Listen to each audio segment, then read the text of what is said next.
Comparing. It's just my lighting. It's my lighting. I promise you, I'm a lot darker than this. All right, guys. Welcome to episode 170 of the Geek Out Show. I'm your host, Gil. I'm back, baby. And we got my co-host back from his vacation as well. We got Jade. Hola. Only speaking Spanish tonight. And we got Major Reaction, a.k.a. Matt. Hey, everybody. It's Major Reaction coming at you. And our constant rotating fourth host, we got Stephan, a.k.a. DTour Customs. Buenas noches, players and coaches. There we go. Hey, I like that. There we go. Keeping the Spanish going. What's up, guys? Let's go ahead and get into our week. Stephan, we haven't heard from you in a while. Yeah, what's man. Up? Shaking and baking, enjoying the summer. Trying to get these banger projects and banger weapons out for you guys so you can hook up your toys with the best equipment possible, you know? Oh, man, your quality, top notch, bro. Oh, my. Just saying, no one's touching it. I appreciate that, brother. I really do, man. I try my best, man. I try. What else? I still need to get that IV sword from you. Ah, yes. The Wyverns Tale. That's that one was a favorite. I've been thinking about that one for a really long time, and I finally just executed. And you'll start to see more wonky designs up that alley coming from me this fall and winter. So stay tuned. I like the stuff that's impractical and that would never ever be used in battle. You know what I mean? Like that's what makes it fantasy. Exactly. Imagine trying to get into the airport with that thing. All right. Matt, as long as you got your mask on. Matt, what about you? How was your week, bro? It's been good, man. We got like I said, the snap happened. Half the workforce just disappeared. We've been training brand new people, but they're hitting the ground running like some straight Avengers. So they're doing the work and they're doing a good job getting trained. So it's been a tough week. It's been a long week, but here we are, ready to get down on a Geek Out show. Dope. Thank you for holding it down, by the way. You, Geeky, and Oscar, that was a great episode. Hey, that was a good episode, man. I should have broken it into two, but we could have just skipped this week. It was long as fuck. It was, but it was a good time. It was like a classic Geek Out show. And I literally cut out a lot out of the video, so you'll see in the audio there'll be a lot more. When it'll be it'll be an almost unedited version. All right, bro. I'm down with that. Jay, what about you, man? How's your vacation, bro? It was good. It was a lot of fun, man. A whole lot of doing nothing, sitting on the beach and drinking my weight in tequila, man. Cheers to that. We did have a little hurricane on the middle of the week that we were there on Wednesday. So Hurricane Grace showed up. So they moved us off beachfront to the back of the resort, and then they paid for 2 nights for us too. So. Nice. Why do they always give the hurricanes really like pleasant names like Hope, Katrina, Mercy, Grace? Like fucking name it like Hailstorm and fucking like Diablo and shit. I don't know, man, but I will say I slept gracefully that night. I had a couple bottles of red wine and just passed out. So nice. Everything's been good, man. Just getting caught back up with work, and Heath and I recorded a new episode of Cantina, so kind of knocking the rust off of it. That's pretty much all I've been up to, man. Fuck yeah, that's what's up, bro. And for me, same old bullshit. Got away a little bit with the family over the last weekend. We just chilled, hung out, did family stuff. I went over to visit my parents, hung out with my brothers. We drank a little bit. I cooked some spaghetti and garlic bread, just, classic, traditional type of family thing. Yeah, right. Some straight bangers, huh? So it was pretty good. I actually hung out with my grandpa too. I haven't hung out with him in a minute. It was just me and him. Took him out. He wanted some seafood, so I took him out to Half Moon Bay. We went up and down Highway 1. Matt, you know where that's at. So we went up and down part of Highway 1, which is if you just go up and down there, you'll hit each and every beach town across California, basically. How far? On Northern California. So no, we didn't go too far, man. We just stayed kind of close to Half Moon Bay and stuff like that. Oh, okay. So you were down in the Monterey area then? Yeah, for the most part. And then I hit. Did you go to 17-mile drive? No, we didn't. So I just pulled off, took him over there. So he's missing one leg because of diabetes. So I didn't want to go too much or push him too far. But we got out, and then I helped him go out and stuff like that, so he could feel the breeze and stuff like that. Got him his fish and chips that he wanted. You know, I sped a little bit because he hasn't been out there in like over 10 years, man. Since like he was driving a motorcycle. So I'm all like, oh man, I'm gonna open up the sunroof, put down all the windows and stuff like that, and I hit like 80 down Highway 1 because nobody else was over there. So he was just fucking cheesing. He was loving it. Nice. So yeah, it was really you must have fucking picked awesome. a good day. There's nobody else over there. No, it was fucking dead. It was a Wednesday, That's dude. crazy. So it was fucking dead. Nobody's out there on a fucking Wednesday. Yeah, so let's go ahead and get into some comic book stuff and what we've been reading. So, Jade, what you been reading, dog? Been reading a whole lot. I revisited Old Man Logan on the plane ride over to Mexico, so that was a lot of fun. Picked up all my books, but I'm only going to bore you guys with what I got this week. A couple of good Star Wars books.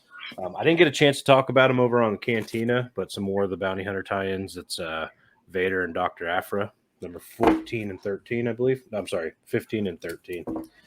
That was a lot of fun. Ochi the Bounty Hunter, like, dude, I need to see this guy in figure form. He really shines in this issue. Other than that, I didn't read a whole lot, man, but I did pick up a bunch of books. So I jumped on the King Spawn trade. You know, picked that up. Haven't had a chance to read it yet. Amazing Fantasy number 2. I love the covers. You probably can't even see him. Conan, I'm sure it's still just going to be a great book. Whoop, whoop, whoop. Yeah, you can't see. Wolverine 15. Doesn't even. There you go. He's all half animanium. And Barbaric. Have you guys read this at all? No, what is that? So I haven't read this issue, but basically this main character is bound to his axe, which is bloodthirsty and talks to him. And he can only quench its thirst by doing good or spilling blood in the name of good. Oh, that's dope. That's a cool concept. Yeah, it's pretty cool, man. It's only thing I don't like about it, and I was talking to Joey at the Hive about this, is that the dialogue is like very modern. You know, when I read those books, I want Conan. You know what I mean? Authentic, you know, exactly. You know, primitive speech, archaic languages, all that stuff. Yeah. But it is like high fantasy, so you could take it for face value. It's a fun read. I think it's Aftershock. Okay. I was just gonna ask you who's publishing it. Okay. Vault. Oh, Vault. Okay. Nice. Yeah. They do some good stuff. They're the ones who did the Devil's Red Bride. Yep, and it's like a nice quality book like that Devil's Red Bride too. And Maul also. Maul's pretty good too. Not Maul from Scout Comics, but Maul MAUL. MAUL, yeah. I knew knew that's what you were going for. We're live. I didn't know we were live. No, it just says that. I just did a new. It just means we're recording. I just did a new template. So no, nobody else is in the chat, man. I was about to start, getting one of these going. So. I mean, you can still do it, bro. Go for it. Shit. What have you guys been reading? I'm sure you guys have been reading a whole lot. Let's go, Stephan. What about you, bro? So I've been completely illiterate this summer, but my buddy Hottest Fuzz Customs, he spoke very highly of the Hellboy books. Mm-hmm. Okay. And the way he describes it is it's this dark fantasy, sexy at the same time, really good thrill. So I went ahead and ordered a bunch of stuff. So I'm kind of excited to dig into it. Is that your first time jumping into Hellboy? Yeah, first time. Because, it's one of those storylines. It's like, it's there, but you never really gave it a chance. Yeah. One thing I love about those is a lot of those Hellboy stories stand alone on themselves very well. Mm-hmm. Like they always do like these little mini, one shots.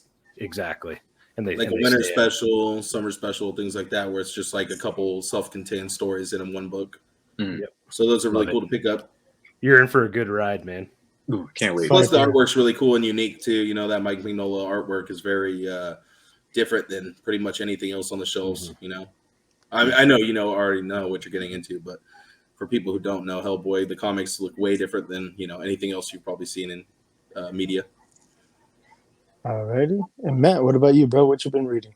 I've been reading a lot of nothing. I haven't been able to go around to the comic shop lately, but it's kind of a good thing though, because the stack's gotten a lot lighter, so it's kind of nice to let it build up over a couple weeks and then pick it up. So then it still feels like I'm getting a hefty pickup. But nice. I need to get back on that Spawn so I can get on to King Spawn. So that's what I'm looking forward to reading next, is that King Spawn book. Did you read Universe? Yeah. We talked about that like 2 weeks ago. I can't remember. Last time you were on the show. I don't even fucking remember what I said like the week before, but yeah. It's all good. I did bite the bullet and ordered, James, if you're listening, I'm sorry, bags and boards from Amazon. So I've gone like 3 months without them. So I finally had to order. It's rough, man. Yeah. It's really fucking rough to go. It was pretty therapeutic to do like 3 books. Yeah, I feel like a Matt over here, like just a savage. Just have my books everywhere, untaped, and fuck all that. Fuck all that. Nope. I finally got a true long box. I finally realized what a real long box looks like because the whole time they've been selling me the short boxes. So I was about to say, like, what the fuck? You just got stacks everywhere, man? What the fuck? No, I got hella short boxes. Now I'm like, oh, dude, well, I don't need know, to buy man, like 3 of these. I only bag and board your shit, so. My shit's bagged and boarded. It's just not taped, okay, right? Chill. Yeah. I like the spiders get in to have a home, okay?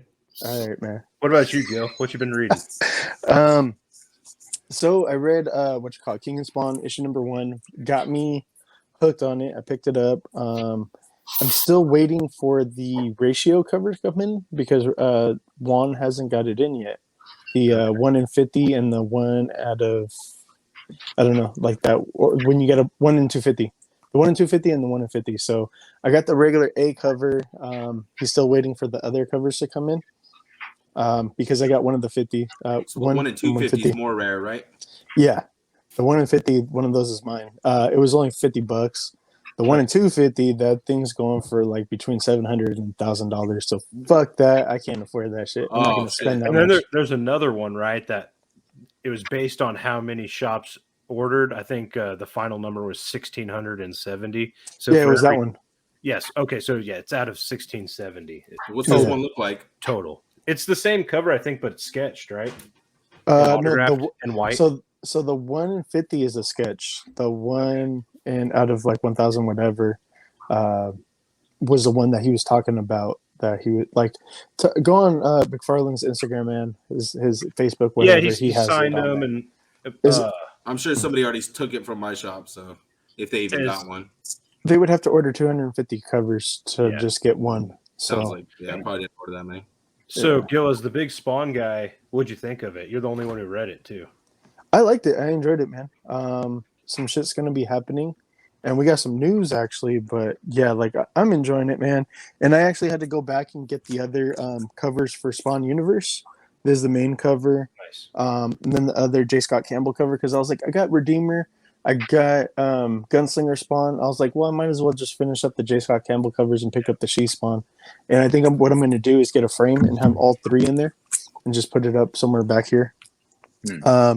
And then you can't forget about the main title, Spawn 320.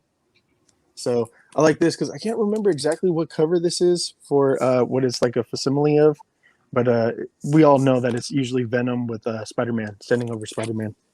So I was like, oh, that's a pretty dope fucking cover. You know, McFarlane copying McFarlane, but doing it with Spawn characters. So it was just a straight Spawn comic book pickup day for me over at Juan. So nice. Yeah, so let's go ahead and we'll get into some comic news. So let's go ahead and get into it then. So let me switch over the what is it? Oh, that one. There we go. My bad, guys. Still trying to figure this shit out. So we got an art germ cover of what is it? Captain Marvel issue number 34, and we have Marvel over here on the cover, front and center. Dude, I just love all the shit that he does. It's just like art germ fucking kills it. Like I don't even really care about this character, but it looks beautiful and I can appreciate it. Does art germ color these also? He does, man. What? Okay. Yeah, he colors them, and he does like commissions like at a lot of cons and stuff like that. Like he'll sign up usually like for San Diego Comic-Con, like he'll open up his books like maybe like 2-3 weeks before, and then you could go ahead and like submit books in person, or you can mail them.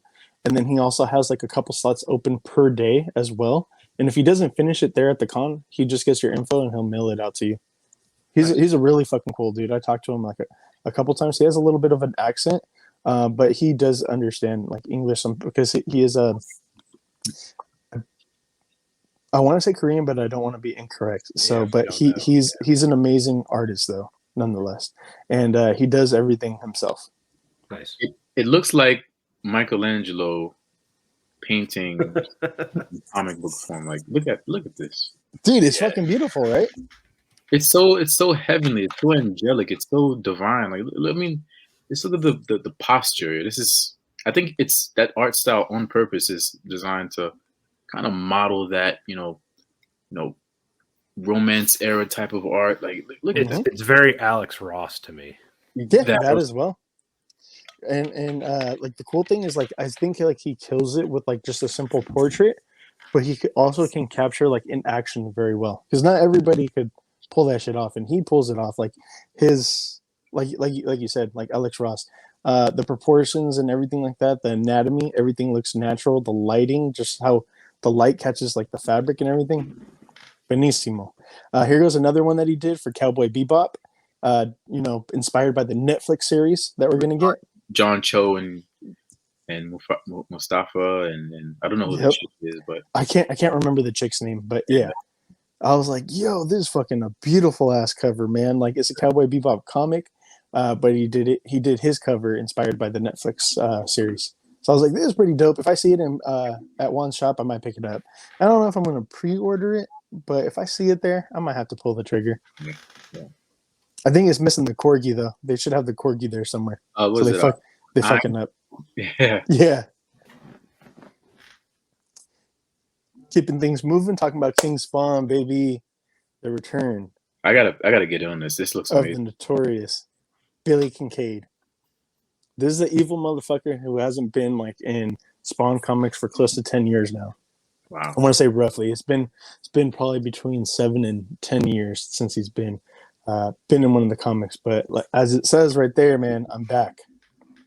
So that's pretty crazy, and I find it kind of interesting. He has like a bunch of stuff tatted on his head. That's one thing that he never had. Like I scream, you scream, we all scream for ice cream. That's his whole entire thing is that he's a ice cream man and he abducts children. He's a pedophile. He unfortunately is a pedophile and he kills them. But that's part of like the thing is. They want you to hate them. But now yeah. I'm not familiar with the creative team. Are they going to be in charge of King Spawn moving forward, or at least for this arc? I believe so. Okay, yeah, I just didn't know. Oh yeah, I believe so. Then we get the whole entire announcement. There's been a lot of Power Ranger announcements lately, as we know. So Power Rangers Universe. This is the A cover. And then it has the Omega Rangers, as we know. It has Billy in the background. I don't know what exactly is going on with Billy with the Omega Rangers, but we got Trini, Zach, not Tommy, Jason, and then I can't remember the alien chick's name, but she also turns into like this tiger thing. It's one of her forms. Sweet. And then the B cover. This is fucking beautiful right here, almost like a Forever Red type of thing. Yeah. I think it's kind of funny though, because it would technically be two Jasons, but I know that they have that one as Rocky. This is actually a different series, right? Than the Power Rangers. Yes, it's Power Rangers Universe. Okay, it's a separate series. Yeah. So this will be the third ongoing Power Rangers book. So we got, let me see, Power Rangers, then we got Mighty Morphin, and then we have Power Rangers Universe. So yeah, 3 monthly books, and I was like, fuck. What a time to be a fucking Rangers fan right now. Oh, that's it. Yeah, that's all of it. I think I clicked on something though that fucking exited me out. Quick comic news. Well, you can get it set back up while I. Yeah, but yeah, let's go ahead and hop into some collectibles pickups. Stephan, you want to start us off? Oh man. First and foremost, you know me already. I'm a big Storm Collectibles fan, so I scooped up that Death Adder with the concealed frame, that rubbery. Oh yeah. Yeah, it's the seamless body. It's amazing. It's amazing. It's this meaty figure. It's just like a small man child in your hands, and it's just like like a little baby. Yeah, it's great. And I know there are a lot of folks. Does it like have lifelike flesh and stuff? Yes, it feels amazing. It's like oh my god, oh my god. Are you worried about the longevity of that, like it deteriorating or cracking and tearing? Absolutely not, because it's one of those things. you leave it alone, keep it in a nice temperature controlled area, away from sunlight, extreme weather, temperature, and it'll last. I'm not here messing with the joints all day. Just let the Death Adder be. Don't use it for stop motion. Don't be like jumping jacks. Exactly. Like look at people. I love articulation just as much as the next guy, but some things just don't need it. A guy who is 8 feet tall, 467 pounds, muscle, 20-inch pythons. He's not gonna be out here giving people roundhouse kicks. It's not Chuck Norris we're talking about. It's just enjoy the Van Damme. Exactly. Just enjoy the figure for what it is. It's unique. It's not like anything else on the market. And I love Store Collectibles. They could do no wrong in my eyes. So that was great. I also picked up the Death Knight. And I gotta say, candidate figure of the year. This thing is like I feel like they made it for me. They're like high praise. It's like, Steph, we know what you want. We're gonna give you exactly what you want. You deserve it. Have this awesome, Grim Reaper Batman with all these badass weapons and the armor and the magnets and the cape and the menacing face. And they did this thing where you shine a black light on it. The emblem, glows. Oh, really? Oh, shit. Yeah, it's so cool, man. So you guys could please pick it up. It's so worth it. Do you have it with you right now? No, I don't. I don't have any of my toys. I feel so weak and puny and absurd. I don't have any of my toys with me. But definitely, you definitely got to pick that up, guys. It's a must. It's a must. Those are my top 2 pickups for like the last, honestly, couple weeks. Are you in the process of moving or something?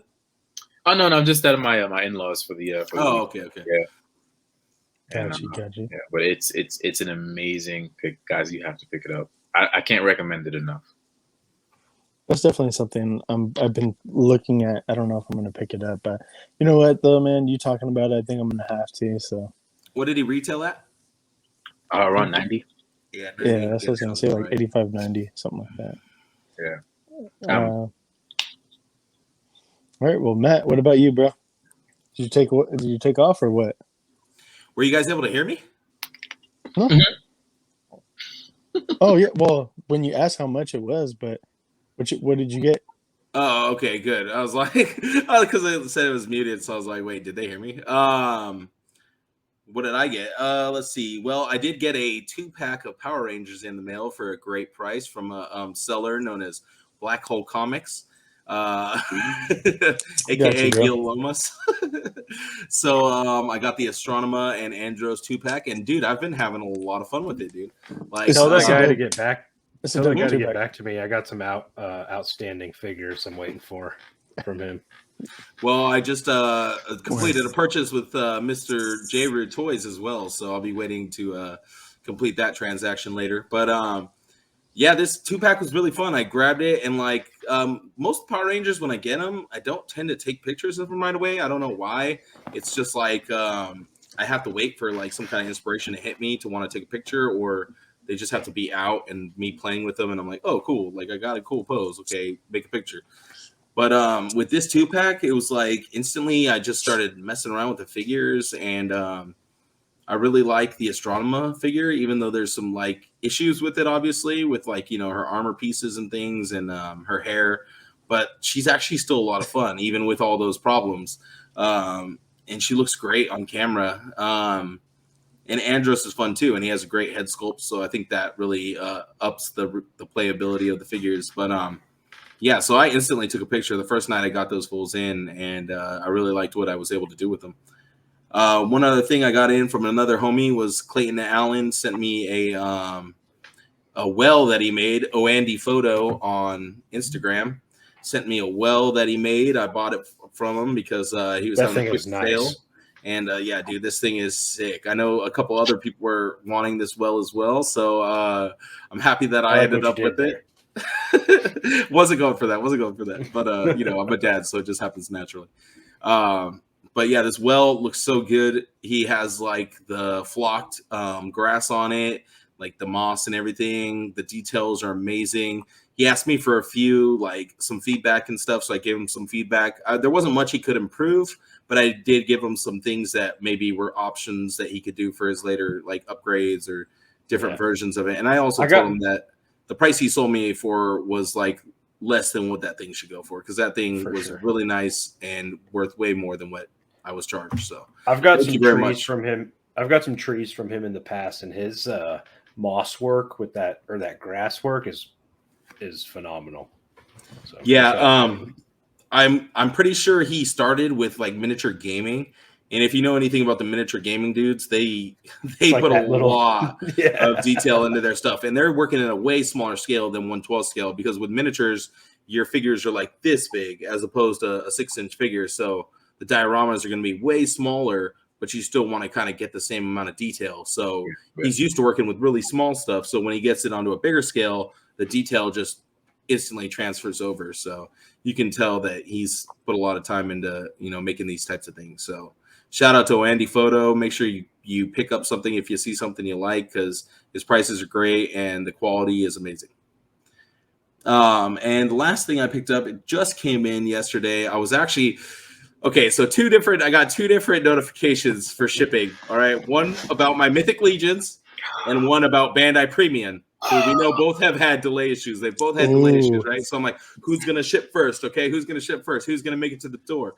The Big Bad Toy Store notification came up first for the Mythic Legions, but SH Figure Arts delivered first. So Bandai came through, and I got probably one of the most disappointing SHF DBZ figures I think I've ever gotten in. Oh, disappointing? Really? Very disappointing. Why? What happened? It's just the skirt pieces. Yeah, those skirt pieces it looks like it's gonna impede. Well, no, it's not even that they impede. It's that they won't stay on. Like they're actually really nicely made out of a really nice flimsy plastic that works really well to not hinder articulation. But the problem is the way they created them to go onto the figure is very lackluster. So you have just like these holes where you kind of just stick the plastic into the holes, like a peg of plastic that fits in. It's not even a hard peg of plastic. It's a soft peg of plastic that fits into the side of the figure. So you can automatically imagine what happens. The minute you pose, it just flips off. Yeah. And the reason they did that is because they offered two different skirt pieces. So the one where he has his hands in the skirt, so you can attach the arms into the skirt piece so it looks like he has his hands in his pocket, or the ones where the skirt's just free flowing. And it was a bad design choice. I think if they had gone like the Revoltech route with their capes that they used to do, like on Vash the Stampede and on Elric, Edward Elric, I'm right, Ed. Yeah, Ed. Okay, yeah. On Ed, they used a revolver joint in the cape pieces, and then you can take the cape pieces off. So if they had just done something similar to that with the skirt pieces, it would have worked like 10 times better. Yeah, you could also do like a clasp. I know with my Saint Seiya's, there's tons of folds and loincloth type I guess armor pieces. It's like this little clasp. It just clips right in. It works as a hinge, and it's perfect. It's awesome. It reminds me of a worse version of the Mythic Legion's loincloth front. It's like the way they stick in. Yeah. It's a terrible design choice. Yeah. So one big problem, but the body is really nice. It's a tall, skinny, thin frame that we don't really have in the SH Figure Arts line. So it's a new buck for sure. And it's actually really articulated. It's just that those skirt pieces are just bad. Yeah. But it ruins the overall design if you don't have them on, because he's not hit without the skirt pieces. Like it just, Yep. That's fine. Yeah. But that was it for me. Alrighty. Jade, what about you, man? What'd you get? Man, I got a ton of stuff. So, being on vacation, everything's been showing up all crazy. So I'll just start. I'm just going to go through the things I got this week. When you're on vacation, were you having your packages sent somewhere else? I had a house sitter now. Okay, cool. Yeah. I was like, you just have like a pile of boxes in the front of your house with the sign right next to be like, if you touch these packages, shotgun shells in your ass. Yeah, exactly. No, but when I did come home, there was a huge stack by the inside on the front door, so that was fun. So like we didn't know what to do with the packages. There's so many. Yeah. First thing I got was I don't know if you guys are familiar with Daz Tibbles on Instagram, just like an amazing artist. Did this badass Aura Singh shirt, and nice. I don't think he really does like shirts too often. So he has two designs up on TeePublic right now. And I snagged both of them. Is this and a Cad Bane? So I was really excited. because I've always wanted to own some of his art. I did pick up some Joes. I picked up the movie classified. My light's all fucked. I was like, is it a 3 3/4 or what? Yo, I thought that was like a piece of It looked paper. hella small I at thought that was first. like a cutout. Like a It paper. looks like a cutout, right? Yeah, it's my lighting's all I was like, fucked what up. the fuck is that? This Okay, is the Storm Shadow from the Sick movie. cutout, dude. I'm one of the few people who actually enjoyed the movie. Apparently, Awesome. if you listen, Yeah, I have not heard anything good. yeah, I've heard it's a good ninja flick. That's it. You must be listening to the Nerdicons. But it's No, a very like, nice. no, everyone I've heard from. It's a very nice figure. It's like a bone white and not like sharp white. Yeah. I think that's probably the only mistake they made.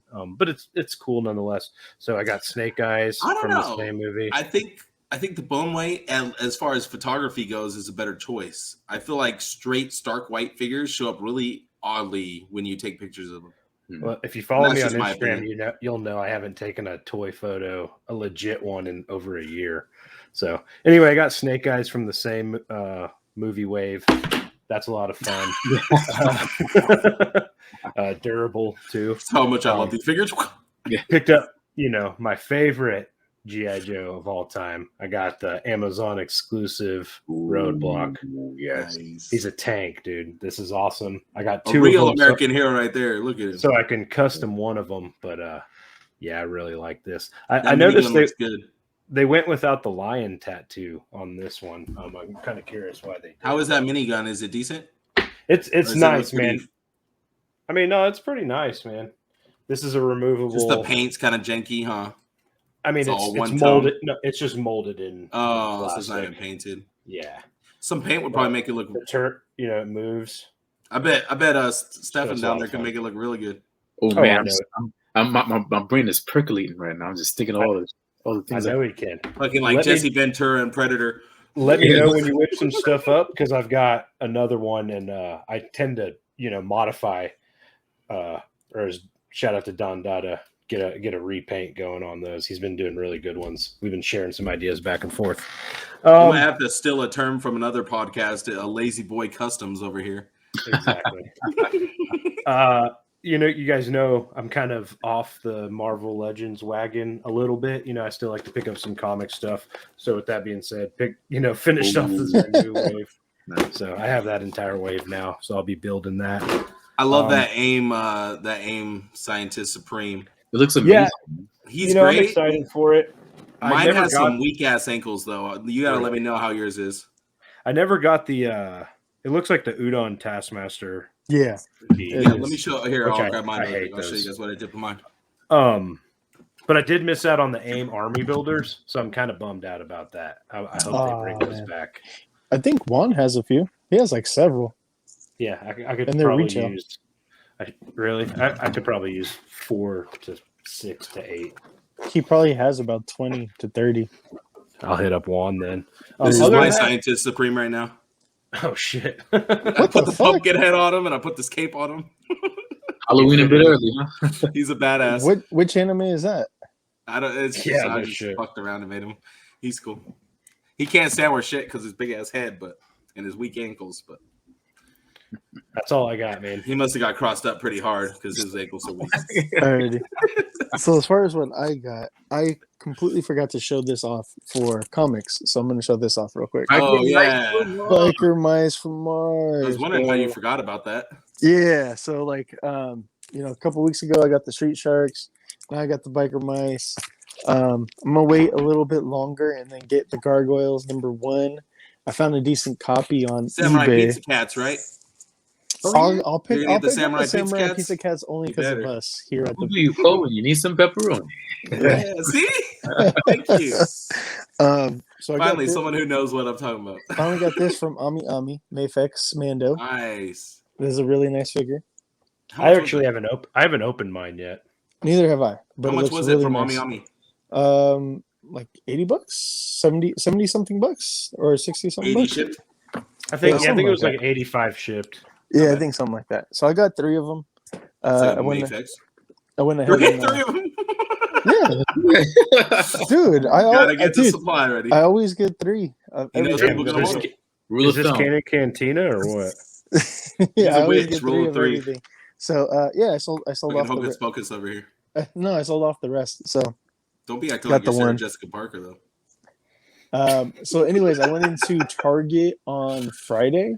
He's definitely because I had the day. He's definitely the Bette Midler of this podcast.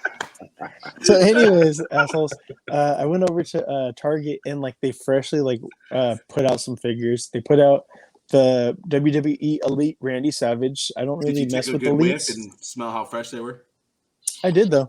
Yeah. Because I got three wreckers.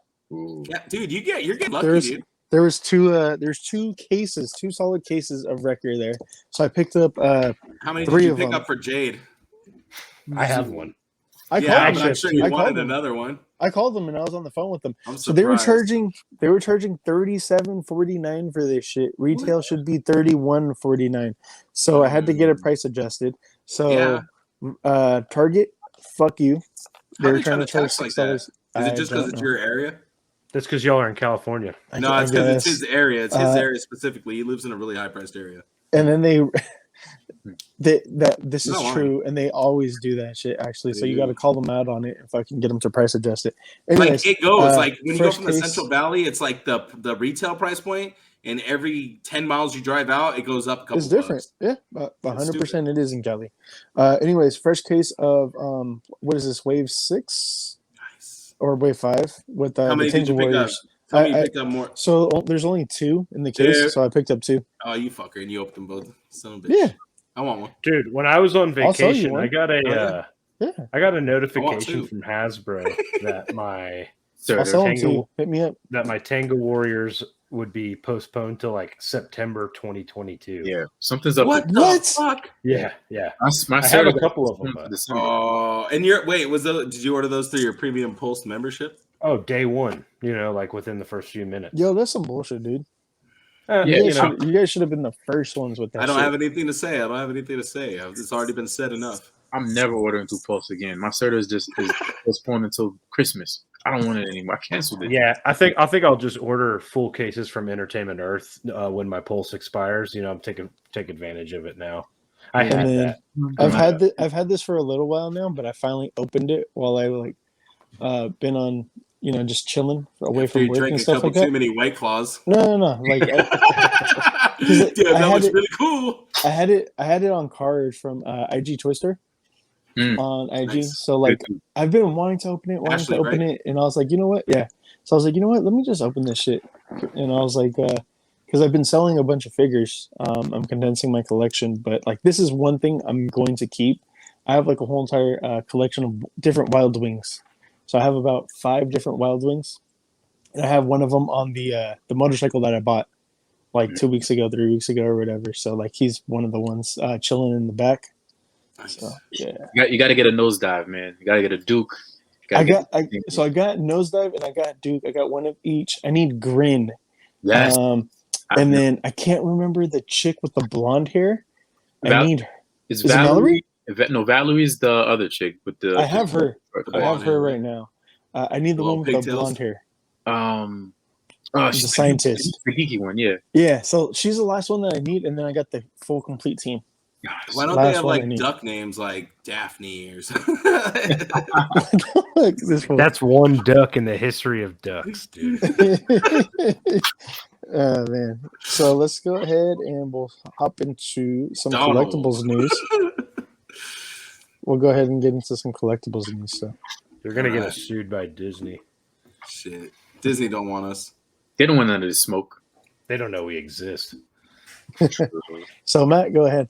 We're not PG enough for that. All right, so we got the Beast Kingdom Space Jam LeBron James.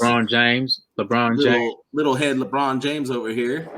$90 at LeBron James. Pre-order now. It's going to come with 2 head sculpts, a regular and a smiling face, 4 pairs of hands, 1 basketball, 1 Toon Squad team jersey and shorts made of real fabric, special branded figure. I'm sorry, bro. That's 2. You said 1 basketball is 2 basketballs. Oh, well, on the description from the site itself, it only says 1 basketball. Oh, yeah. There's 1 silver, and then there's 1 silver with electricity. With electricity. Are you sure that electricity is an effect that goes around the ball? I don't think so, but Ooh, maybe. I don't know, but it doesn't say anything about either of those two things. So This motherfucker it will ripped, feature 20 points of articulation. And yeah, all you LeBron James fans better hurry up and get this, dude. Because it looks really nice, actually. They made him buff as shit, dude. His head looks so weird, Roadblock though. arms. Yeah, it looks like Roadblock. Yeah, it's Dude, just the head is not in proportion with the body, in my And opinion. Not at all. I've His seen- head is hella I've seen tiny. photographs Needs to be of this bigger. with his knees bent, and it looks a bit wonky. It's Really? not- Yeah, actually, I'm looking at some pictures. Well, every picture I see with the knees bent, they have like some weird like blur effect going on, like he's in motion. That's a different site. You shouldn't be on that site. yeah. No, but he's on a hentai site. it just looks like to me, Stephan, is that the person who's posing it doesn't know how to work the double joint properly, Exactly. so they're getting a weird. Yeah, it does look weird though on the other. And you've never seen King James bring the game to town. You know what I'm saying? Hopefully, you don't have weak ass ankles, because I know, right? he needs to go All right, strong man, to it's the not- paint. Hey, it's not Derrick Rose, all right? So chill. Oh, Ouch. Oh, damn. Throwing shots tonight. All right, we got BMS Kingdom Come Superman, or V Toys, putting this out, I guess. this is a must-have. Early bird pre-order has opened. This is all soft goods, just like, a Mezco style figure. So good, better even. Look at the trunks, the definition, the posture, the cape. Now, you have a few of these figures. Do you have any of the figures with the actual soft goods from this company, Stephan? No, this would be the first. I'm just wondering how tight the costume actually fits the body. It looks look at this. It looks good, but like this is a promo picture though too. You know what I mean? Right. The so in hand is gonna maybe differ. Yeah, absolutely. Like the Cyberpunk Robin that came out. Along the same lines, it's high from what I'm told. It's very high quality. It's well made. It almost looks like a Tony May. Yeah, absolutely. I gotta say, it looks like his one that he made for the Mezco buck. Looks really good, man. I mean, that face sculpt, damn. It almost has like a stylish, like it looks like it's animated style, but it would fit in with like a normal collection as well, right? Because it's just like realistic enough. Well, who knows if we'll ever get a. Why are you focusing on the crotch so hard? No, man, I'm just scrolling up and down so people could see the suit. Some nice briefs.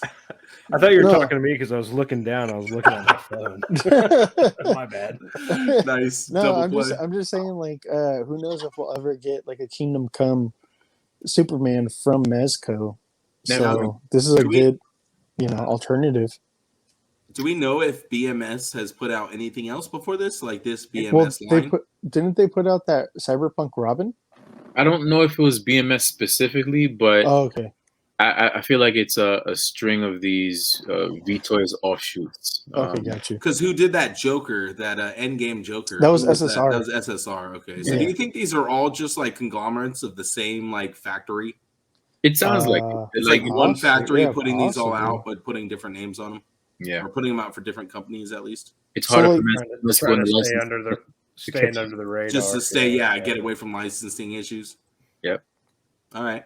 So if one goes down, the other one keeps on going. Yeah, these fly-by-night companies. I'm not seeing any pricing yet on this figure. I think it's about between 85 and 90. Okay. Yeah, well, I would guess that much because that's how everything else is going. That Batman and stuff. Might be up to the 100-point range, though. Yeah. I'd buy it still. It's a great figure. All right, so HasLab's Galactus has been fully funded finally. A couple days right before the closure of the HasLab itself. What was this? The 17,000 backer right here.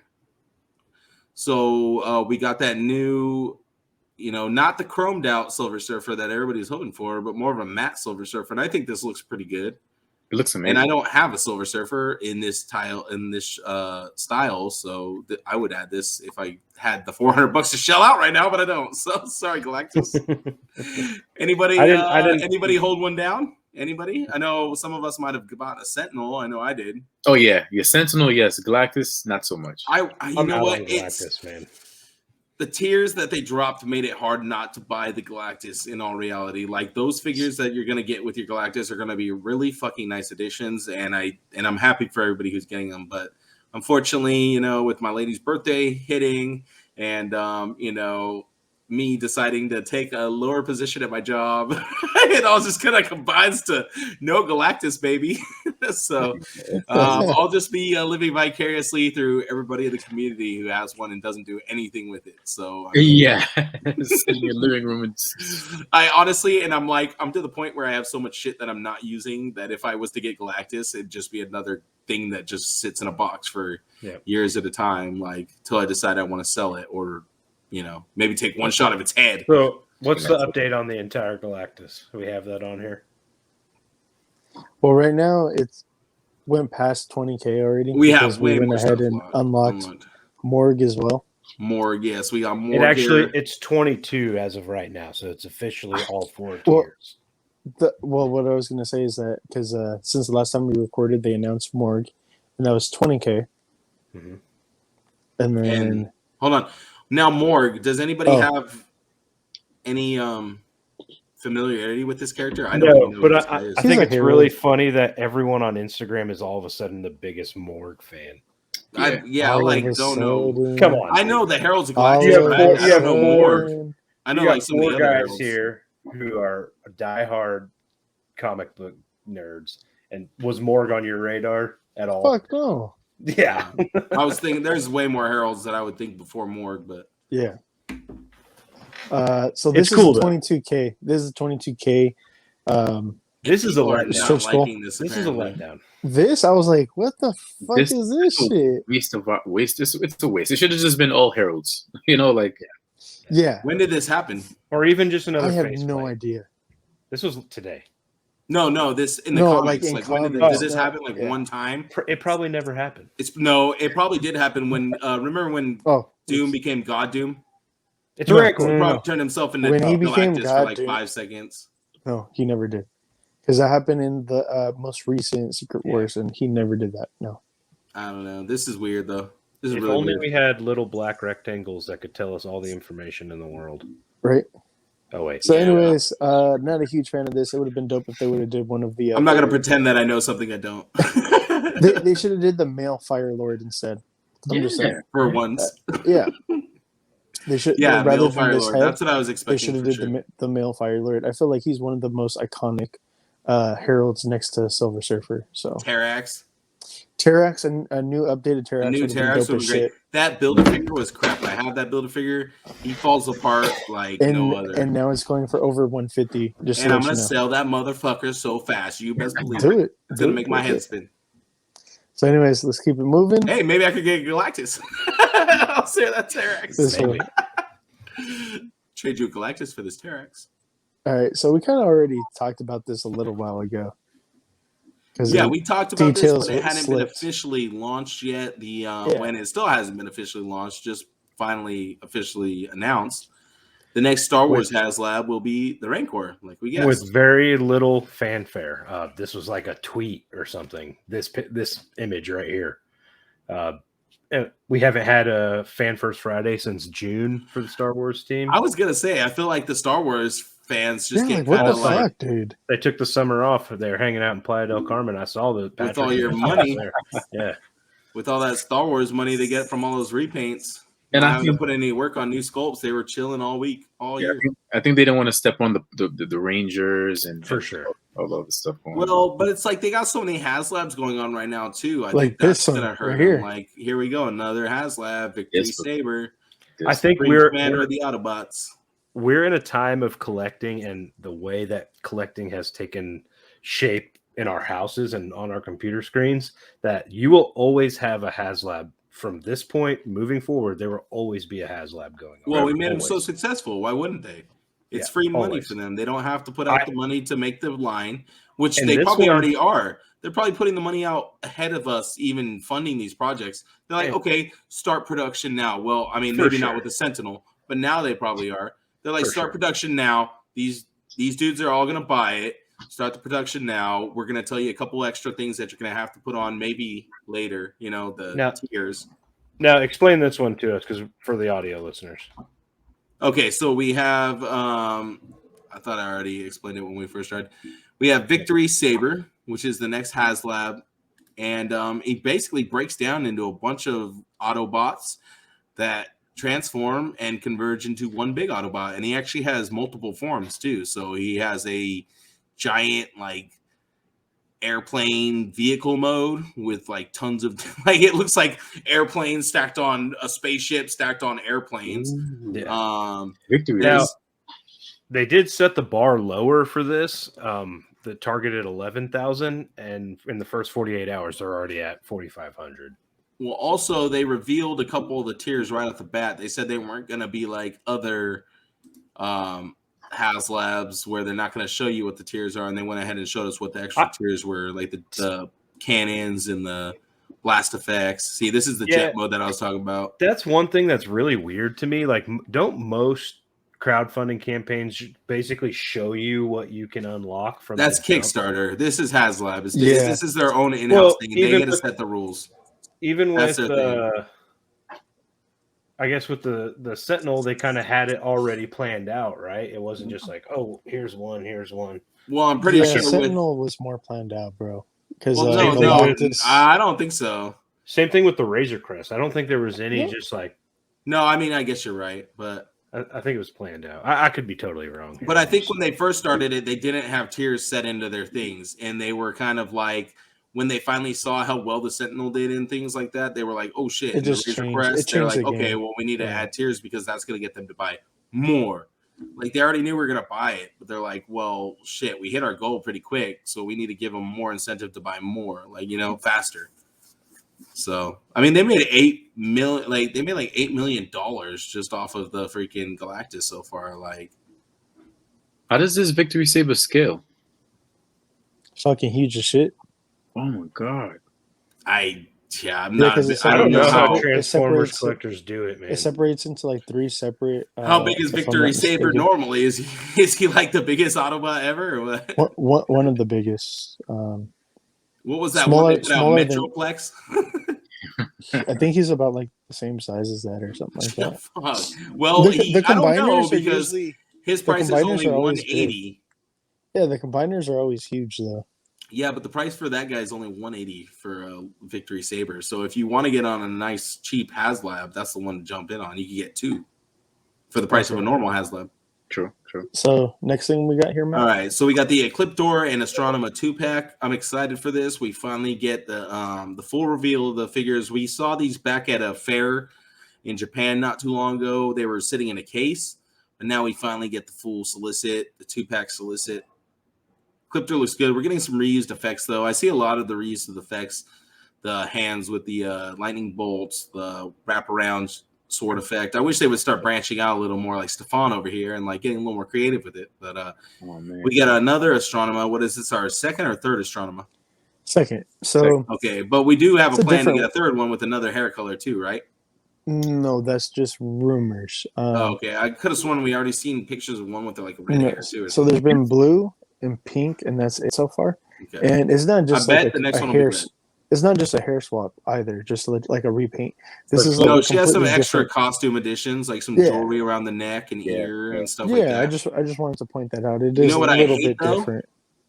You know what I hate about Astronema?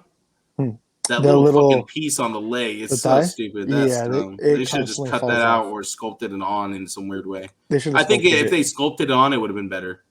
Yeah, missed opportunity. They could have had interchangeable hair like they do with Dritz.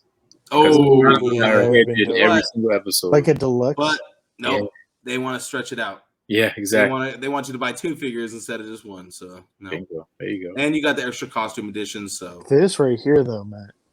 This is Finster, baby. I never thought they were gonna do Finster. Now, when are we gonna get Babu? Right, and then we need still Babu, and what's the blue dude's name? I don't remember. Squat and Babu. There we go, Squat and Babu. Okay. We need those 2, and then we'll finish up the crew.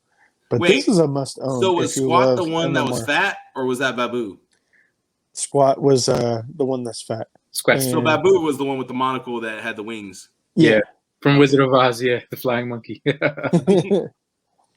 So this though. So yeah, the creator of the putties and the monsters and everything. Yeah, this was kind of this was just like a surprise announcement, right? Like, did anyone know this was coming? They just threw up on Amazon. Idea. Said it's an exclusive. Alone sells me on this figure. The suitcase with the little putties in there. He's the original. I pre-ordered one of these. Oh hell yeah! I had to get 2. I pre-ordered 2, bro. I was like, I need this. Do you think any of the tools in his little tool belt will be removable besides the one that's in his hand? Like that rolling pin? Oh, the rolling pin that was removable. Yeah, look, they all are. Yeah. I wonder if the little pliers will be though, or the little scissors. No. So scissors. It shows right here. So whatever's out of there, okay. Corkscrew, the rolling pin. Yeah. I see it. They did such a great job with this one, man. I mean, the details, even the paint. Look, even the putties are removable. Yeah. Yep. Yeah, I could tell then that. You have the magnifying glass right there. Get the little pencil or whatever fucking thing, little scalpel thing right there. Vince is a toy collector like us. Look at him. That's his little. He's a customizer. That's his little pick, bro. That's his pick. That's how he sculpts. He's a customizer. He is. No, dude, he's a straight. Yeah, he's more than a customizer, bro. He created shit from scratch. He's a straight Stephan over there. Oh. Creating his own molds. Creator. All right. So we had a little fan first reveal here from the Marvel Legends team. We're going to get a full Spider-Man wave, and this is going to be kind of like half movie, half comic. Mostly movie, but we got a big comic surprise at the end. So we got Shriek here in her comic style, which we might see Shriek here coming soon in the Venom 2, right? That's what's rumored. We have Morlun, which is the guy who basically kind of kicks off Spider-Verse. He's one of the main enemies, the Inheritors, the people who are hunting down all the different spider heroes throughout time and throughout the multiverse. So I'm guessing we're probably going to see more of the Inheritors coming sooner or later. There's a whole family of people like him who hunt down the spiders. So we'll probably get them scattered throughout the next couple spider waves. We have this is the Miles Morales PS5 suit. So we finally get it colored properly, not in the weird, what was that when he was using the translucent. his translucent ability, I don't think it was invisibility. I like that suit, to be honest. I need that one and this one. I don't know. The other one was a little too gimmicky for me. This looks really clean, though. This almost looks like a replacement for that Mafex Miles. Yes. Like the grown-up Miles. Yeah. It looks kind of very, very similar to that. I was very turned off with that Mafex version because it looked great, but it was so small. It was out of scale for me. Once I saw pictures of it, I kind of hit myself in the head for not getting it. You know, it looked really good in pictures. I like definitely the pre-ordered body. That was the only figure I pre-ordered from this wave. Yeah, Miles. Yep. And he comes with what every Spider-Man should come with. Every set of Spider-Man hands. And he gets an extra set of hands. 4 pairs of hands. Yeah, some love, huh? All right, so basically the build figure is going to be Armadillo, which I did not see coming at all. That's not a figure that was on my radar. The only time I even remember Armadillo was from like the that most recent Spider-Man cartoon, the Ultimate Spider-Man. I remember him being in there, and he was cool in there, but I never thought they'd make a figure of him, not this soon. It looks great, man. He does look good, and honestly, I don't want to buy any of this wave, except for maybe like Jameson and Miles, and maybe Morlun, because I don't know. He might be worth it down the line. I need Shriek. That double-jointed on a female body, it's... Oh, I didn't see that, but yeah, any female with double joints, I'll buy. Just to show support for double-jointed female figures. Absolutely. Because they need to continue that.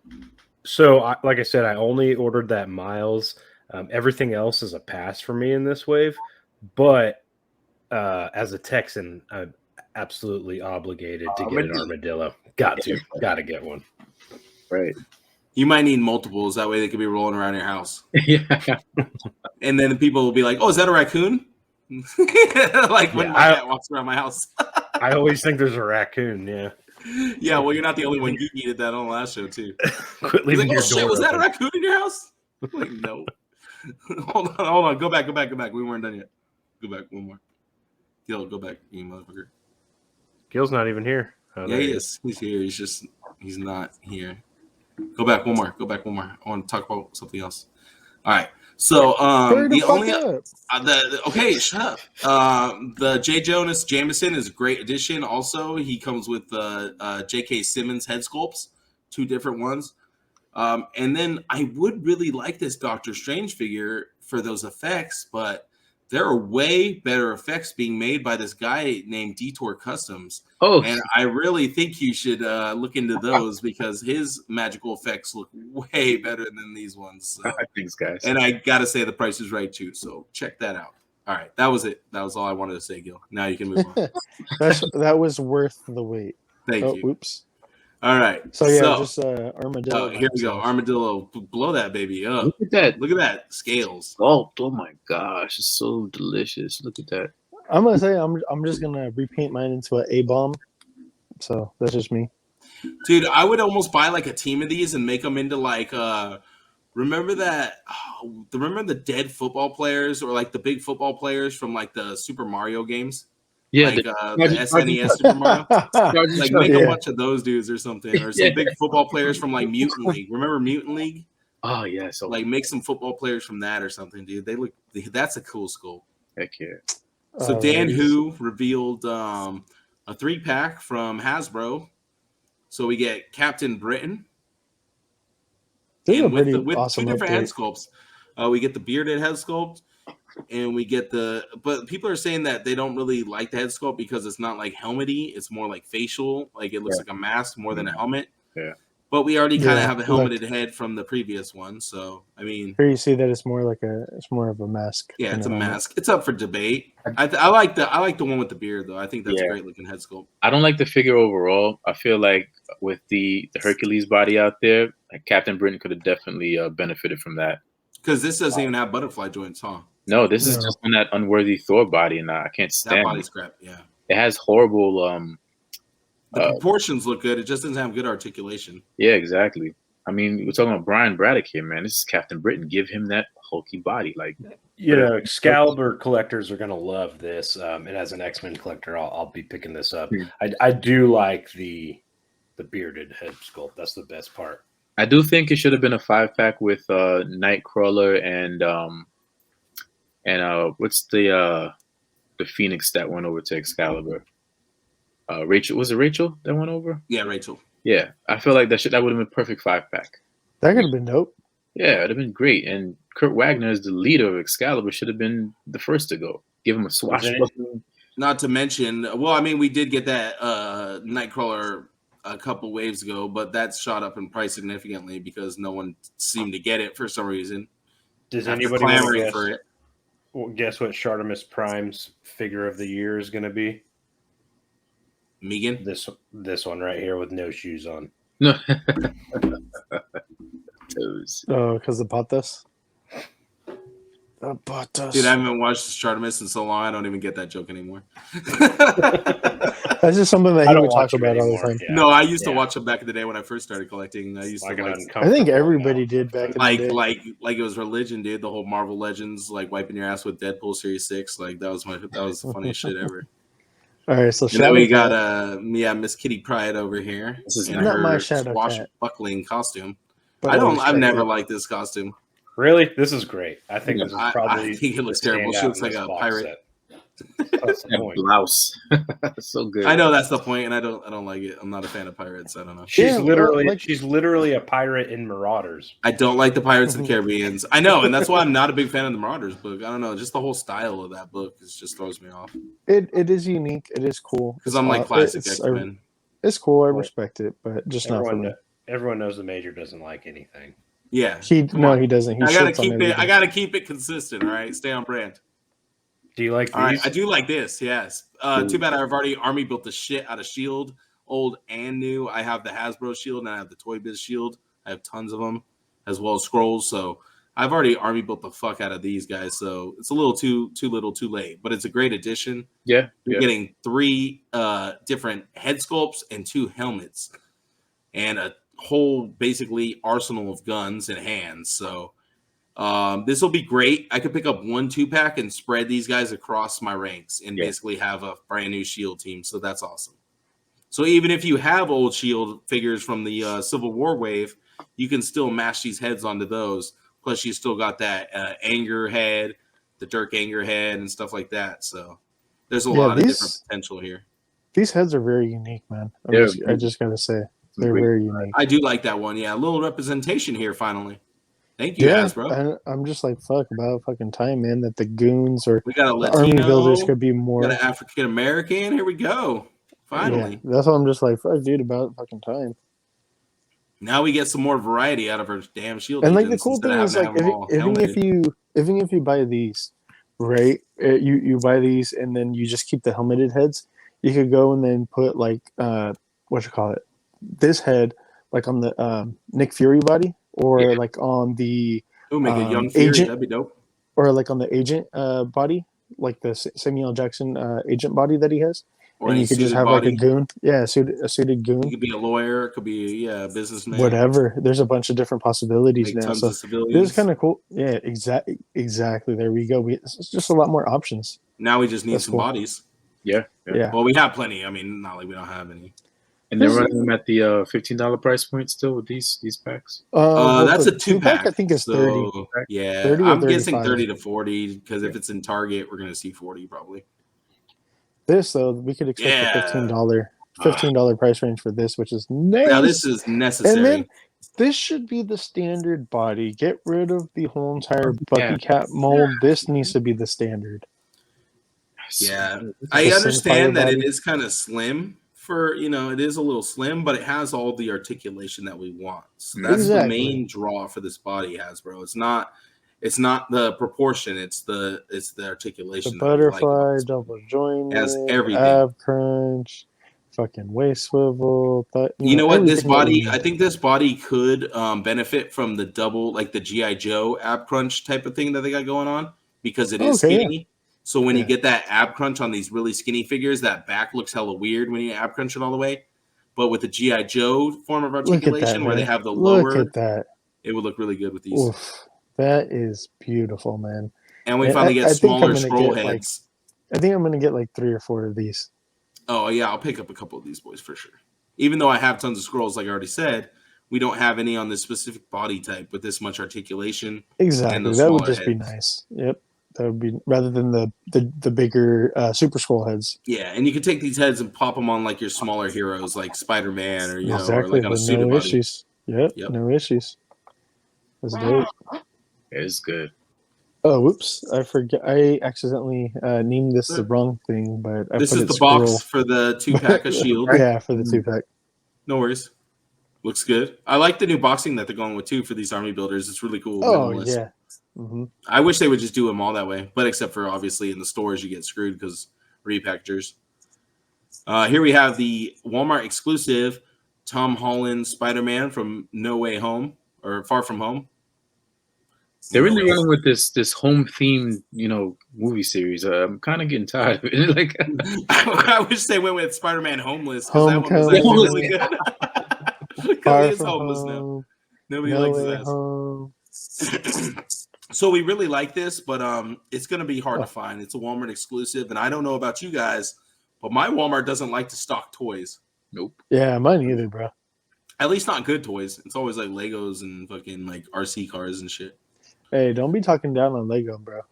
Okay, but I don't collect Lego. It's too expensive. Okay. And I lose pieces, and there's no resale value. I feel that. After you lose pieces. And you build it, and then what? And then what? Yeah.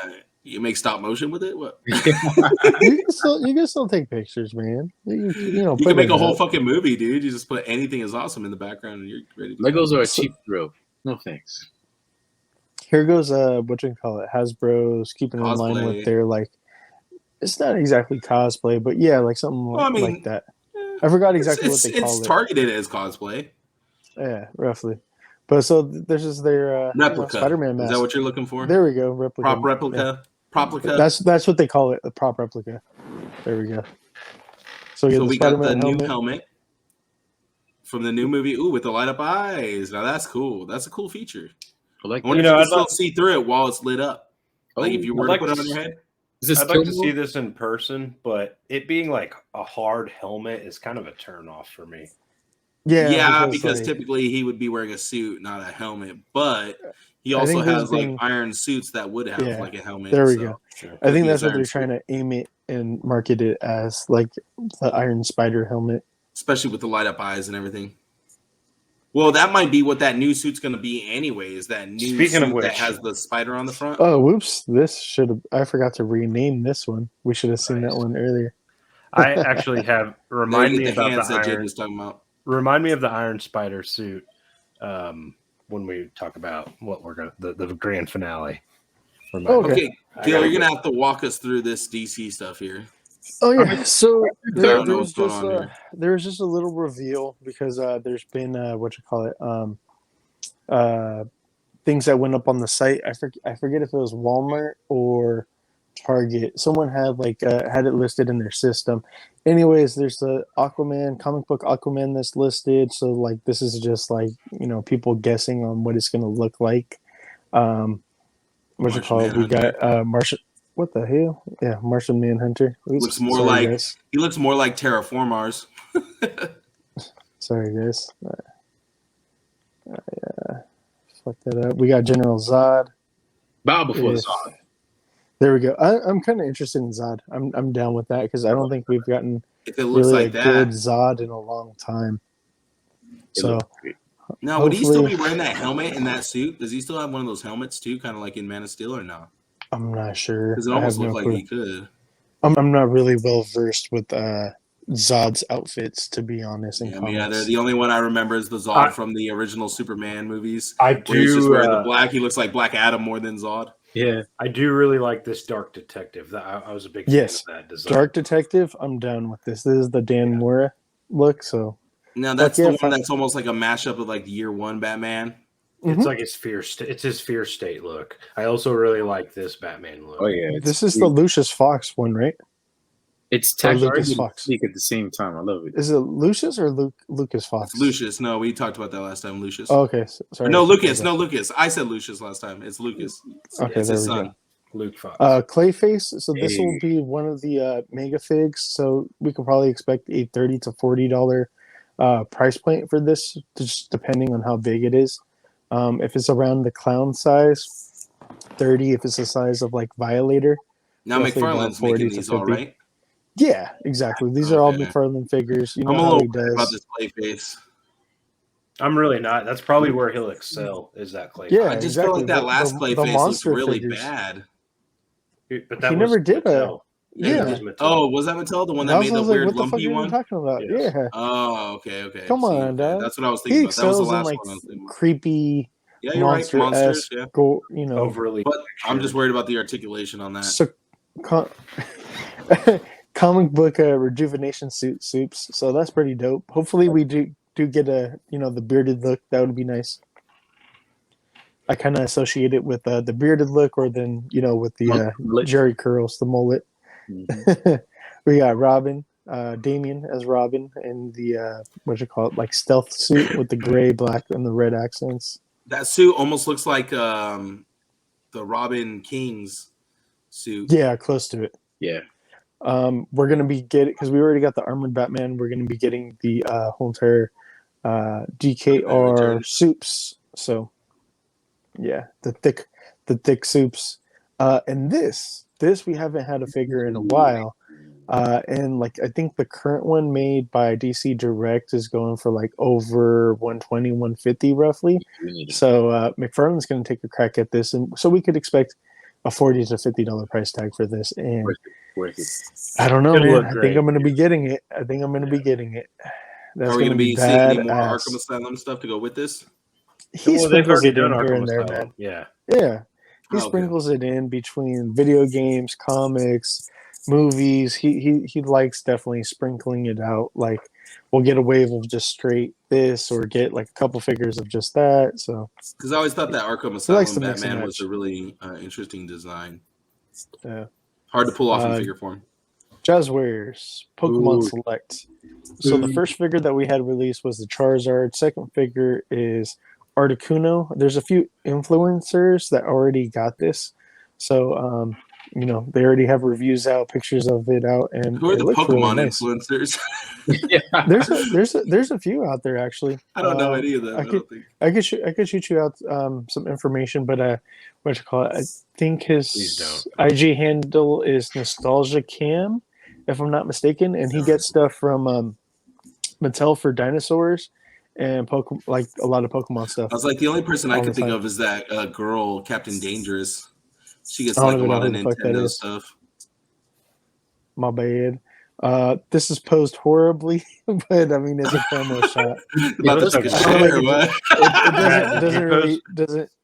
He's about to lay out a bowling bomb from 30,000 feet. Doesn't really do it justice. That looks like a major pick. That's a big old piece of space dookie. And then we get everybody's favorite Ninja Frog, Greninja. I don't think this is gonna be good, guys.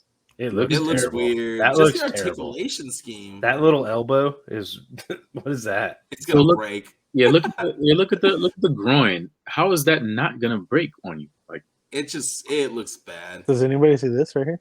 But then again, Greninja has like really terrible like proportions to begin with. So yeah, Gil will be buying this figure. But they should have made him more like frog-like, I guess. Like built him in like I don't know.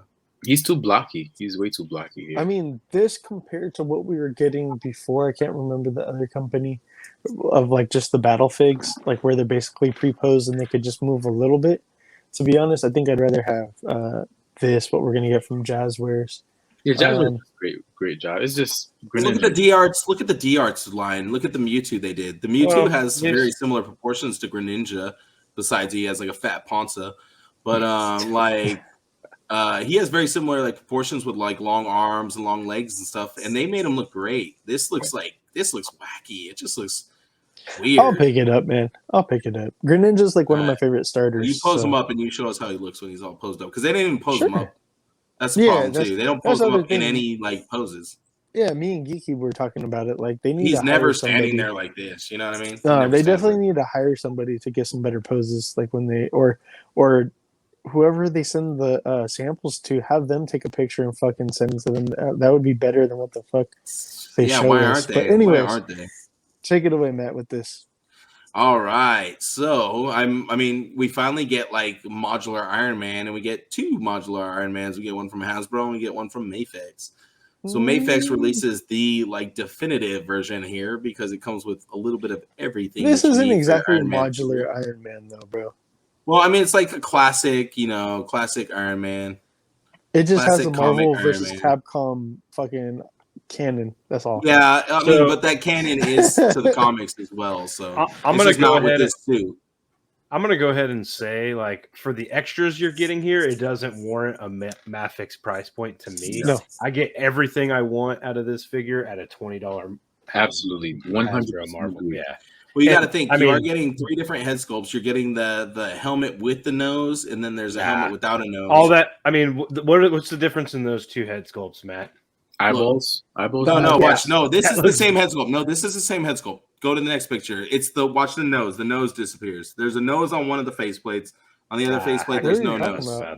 Gotcha. Okay, these are the same faceplate right here. It's just the eyes that are different. Look at the other faceplate down here to the left. Bottom left. Yeah, but I mean, it has nose right here in the top right. The bottom left has no nose. It's two different styles of Iron Man. For an extra $80, it's not for me. All right. Well, I mean, obviously, I'm not an Iron Man fan, so it's not for me either. But there are Iron Man fans that would buy this. But you're saying it's a definitive. I'm going to argue against that. I think if this is your Iron Man right here, I think this is the definitive version of this Iron Man. That's all I'm saying. I'd say get the Marvel Legends one, and guys like R2K Trooper and Shadow Moses on Instagram make these cannons. That's exactly what I was going to say. Okay, there you go. Nose and no nose. There you go. Yeah, there you go. That was the difference. That's all I'm saying. Yeah, I love it. Now I want to spend $80 more on this. Right? Well, the shitty thing is that they show it as it's just a faceplate, so I guess the head stays static. And you get a faceplate, and then they have this weird blackout option too, where you can black the eyes out or show the eyes behind the helmet. So Hasbro, give me a repainted modular Iron Man into like a more like yellow, like a yellow rather than a gold, and throw this fucking cannon in there and charge me $40. I'll fucking pay it. No questions asked. I'm no way advocating for this figure because I won't be buying it, so I'm not. Yeah, you're probably the same guy that'd buy these. No, fuck these. Fuck these all the way. Dude, okay, so can I take it away with this? Because I was... Please, I'm going to go to the bathroom. Take it away, and I'll come back and finish up with whatever you didn't say. So, like, Mattel said that we were going to be getting some concept art Street Sharks that were never released, and like I don't know, like the picture that I painted in my own head, I think that's what kind of fucked me up for these. What we actually got, yourself up too. Yeah, I hyped myself up, and like what I envisioned in my head definitely was not this. And then we got Ripster right here, which that's definitely not our Ripster, but like it's kind of cool, but just still not for me. It's a waste of plastic. We want Street Sharks, but we don't want statues. We want Storm Collectibles style Street Sharks. We want definitely, and like it's the old school articulation. It's basically just like an old school figure, like just 2-3 points of articulation. I mean, I see the appeal here, right? Retro. It's very retro. The packaging is very cool. For me, packaging is beautiful. Not for me, yeah. Yeah, I can't remember what's called. I forgot to get a picture of Clambo, the clam dude.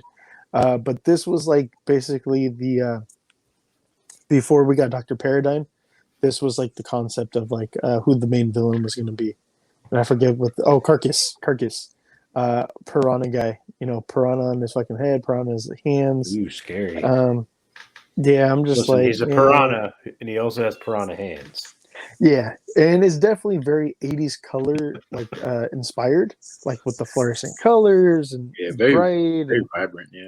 Yeah, it's cool. I'm definitely glad that we got what we got when we were younger for the 90s. It's much better. Much fun. Yeah, I'm really surprised as much as as Mattel repackages and resells the same classic He-Man figures over and over and over again. And the way retro is coming back, I'm really surprised you don't get just repackaged, repurposed Street Sharks. Just like you're getting the Turtles again, the Ranger figures. Like you're getting. I'm telling you, if they repackaged the original Street Sharks for us, I would have bought those immediately. I would have fucking bought those immediately. I would have fucking now bought those. When they do, you're gonna regret not picking these 3 up. With the packaging and everything, right? I picked the up fucking bars packaging. I picked up Ripster. Okay, so you did pick one up. I picked up Ripster. They command a pretty hefty price point. $75, man. That's a fucking lot. $75 for one? Yeah, one. It would make sense. $75 for all 3. If they did all 3 for $75, that's more. Dude, they could have done all 3 for like $50 or some shit like that. These things ain't worth. Better no, come I with think the original. Are they big? With an original Are they at least big? art. They're the same size as the old school ones, so about like the 5.5. Are they going to be bulky like the old school ones though? The old school ones were like those things were like big. They were like massive. They were like. Well, there's reviews out there, Matt, so you should watch the reviews. I'm not because they have like scales. So might as well not. Okay. Who asked for this? To keep things moving, we got DC Multiverse. We got some animated stuff. Oh, what happened? Yeah, who asked for this Flash? Like, so the thing is, McFarlane's trying to do animated Justice League. So like he already has the animated Subs, animated. Well, no, that's something different. Animated Subs, animated Batman. Now this is animated Flash to go with him. He also has a green. John Stewart. So you get closer to your team of Justice League Unlimited. So you have 4 members now. Finish this team. He likes to do. He's not gonna just TV. So it's TV, movies, video games, and then comics. So he likes to cover all bases. He likes to get as much money as he can. And talking about comics and movies, here we go. We get the rejuvenation suit, a repaint. I mean, if it's not for you, it's not for you. These definitely are not for me, but there are people out there that do want this stuff because they are buying it. Stephan, definitely not for us, bro. I think this animated line looks really bad. I mean, they had a hard time selling the animated line from DC Direct, right? They had a hard time selling those. A lot of them, there were some of them that go for like a crazy price now, but most of them are like people are bargaining those off. You know what I mean? Like, he's not gonna leave that in his pocket. He's gonna put them out. Yeah. Yep. Somebody's gonna buy them. I will say. So Superman DC Rebirth. This isn't quite exactly 100% the suit from Rebirth, but there's a small couple differences. But some people have been bitching about it. I do know that. So it looks cool. It looks cool. The one thing I don't like that was pointed out to me is a reuse of the lower legs below the knee. Yes, that's what I was going to say. The whole body that's I thought was Bizarro. Most of it is, yes, and just repainted in the Rebirth colorway. So yeah. Instead of resculpting the boots, they just painted over him. Yeah. That looks terrible. They should. I would much rather just have the W painted in. Yeah, right. Yeah, for reals.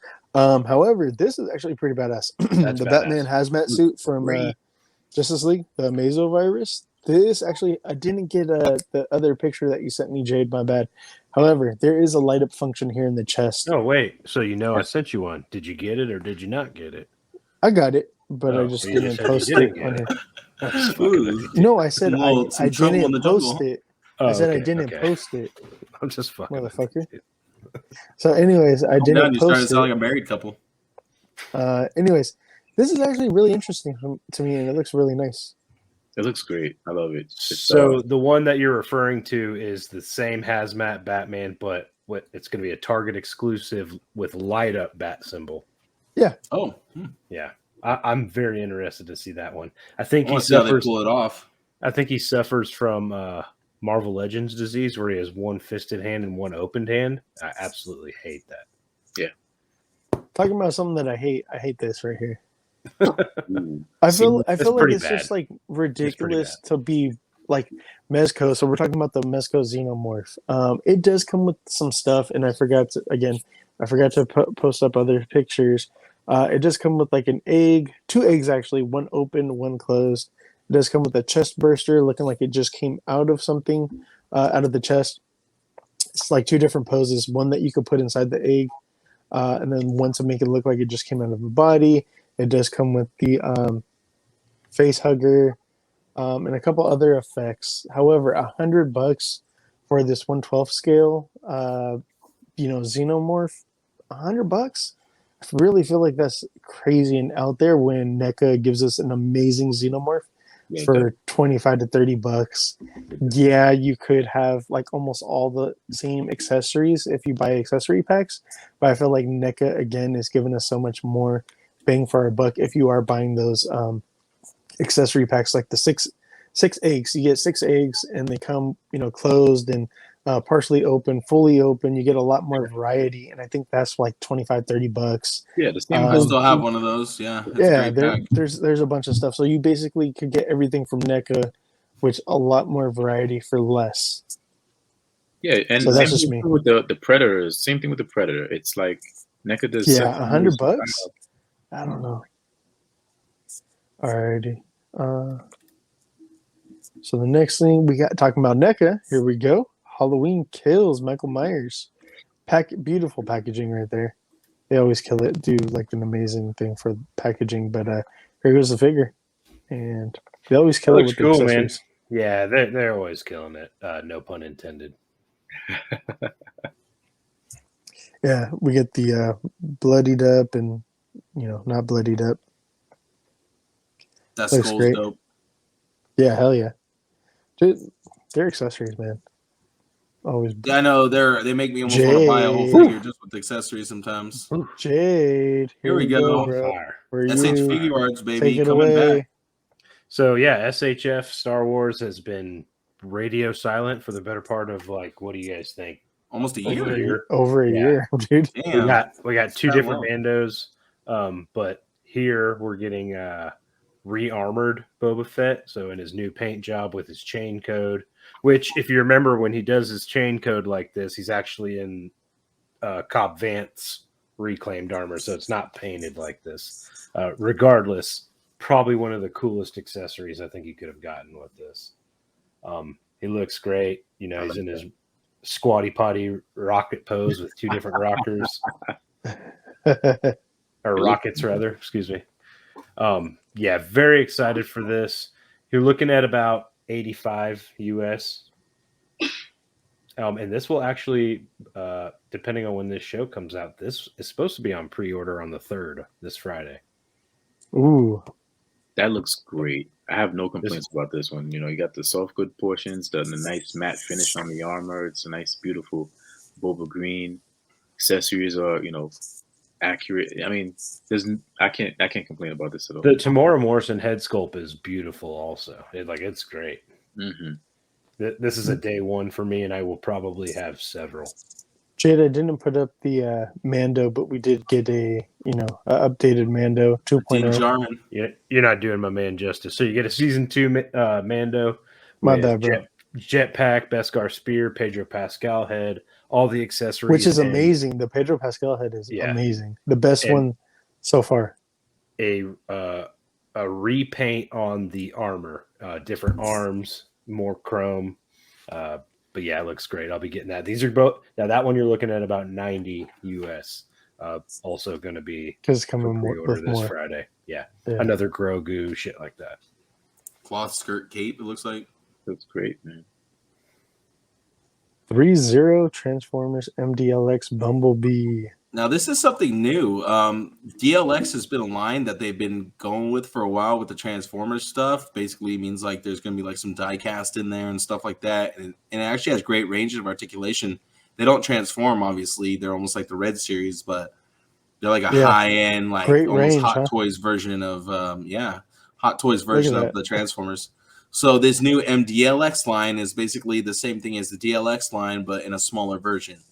So compared to like, I think the DLX line was like a 1/6 scale line almost, where they're like 12 to 14 inches tall. These are probably going to be right around 7 to 8 inches tall is my best guess. So we're getting like a 80s looking Bumblebee, but with more of that movie kind of inspired. It's like a mashup. Yeah, it's like their own version of Bumblebee, basically. And this thing actually looks really good. And I think the price range is right about, $180 with die-cast features. So it's actually not a bad entry point for those who want a higher-end Transformers toy that's not going to be plastic like all the Hasbro and Takara stuff that you're mostly getting your hands on. It's going to have like a nice metallic kind of heavy feel to it. Yeah, I'm all in with the die-cast stuff. Can't go wrong. And from what I've seen of people who have the DLX Optimus, these things are really freaking dope. The engineering's really nice. They have like pistons and like moving hydraulic pieces that like actually function like they should when the joints move. So I mean, but when you're paying that much for a figure, you better look for that kind of stuff. So Sentinel does that kind of stuff too. So yeah, they mix well with the Flame toys also. I have a Tarn, and Flame toys. Yep, they look amazing together. So yeah. Good institute. Yeah, Flame Toys demands a pretty price point too. Oh my gosh, some are up in the 300s, like starting. Without a doubt, it's like I can only have one Transformer in my collection now, so it's so expensive. Better go with the HasLab. We're actually gonna say bye to one of our co-hosts tonight, Jade. He has to take off right now because of work. So he has to go make some money. Go make some guys. money. Hopefully he'll stop cutting my head off now. Sorry guys, this coming back from vacation has been a swift kick in the groin for the last 7 days, and I'm probably not going to catch up till the next couple of days, so I'm going to have to take off. Stephan, keep these guys in check, make sure they get home safe. Designated job. Man, so real quick guys, thanks for having me back on. It's been awesome to catch back up with y'all. I'm looking forward to it. You guys keep it straight. J-Roo Toys on Instagram. Hit up my other podcast, Cannon Cantina, on the Geek Out Show feed with my good buddy Heath. We've had some really good stuff going on, and we'll be reviewing The Rising Storm by Kevin Scott here on the next episode or two. So nice. All right, half a show, half a shout out. Peace. Later, Jay. Later, bro. Have a good one, Jade. Matt, take 2 of these and call me in the morning. All right. Perfect sign out for Jade right there, bro. Perfect. He's still not gone yet. I know. He doesn't know how to leave. He doesn't know how to leave. Here, I'll help you. I'll just kick you out. How about that? So we're going to go ahead and get into anime, the three of us. So hopefully we've been watching some anime. Stephan, what have you been watching, bro? What have you been watching? Right now, I got a couple of things on rotation. My Hero Academia, of course, or My Villain Academia. That's one. Tokyo Revengers, and a pair of similar animes, Darwin's Game and Battle Game in 5 Seconds. If you've seen it on your Crunchyroll or anime feed. So my Hero Academia goes without saying. It's heating up. It's getting good without spoiling anything. We're in for one hell of an arc coming up. We're going to start to see a lot of things develop and kind of set the stage for the next explosive year of My Hero Academia. Tokyo Revengers is one of those animes that I don't think a lot of people are aware of, but it's one of those I'm going back in time type animes, and I got to change the past in order to get a different future.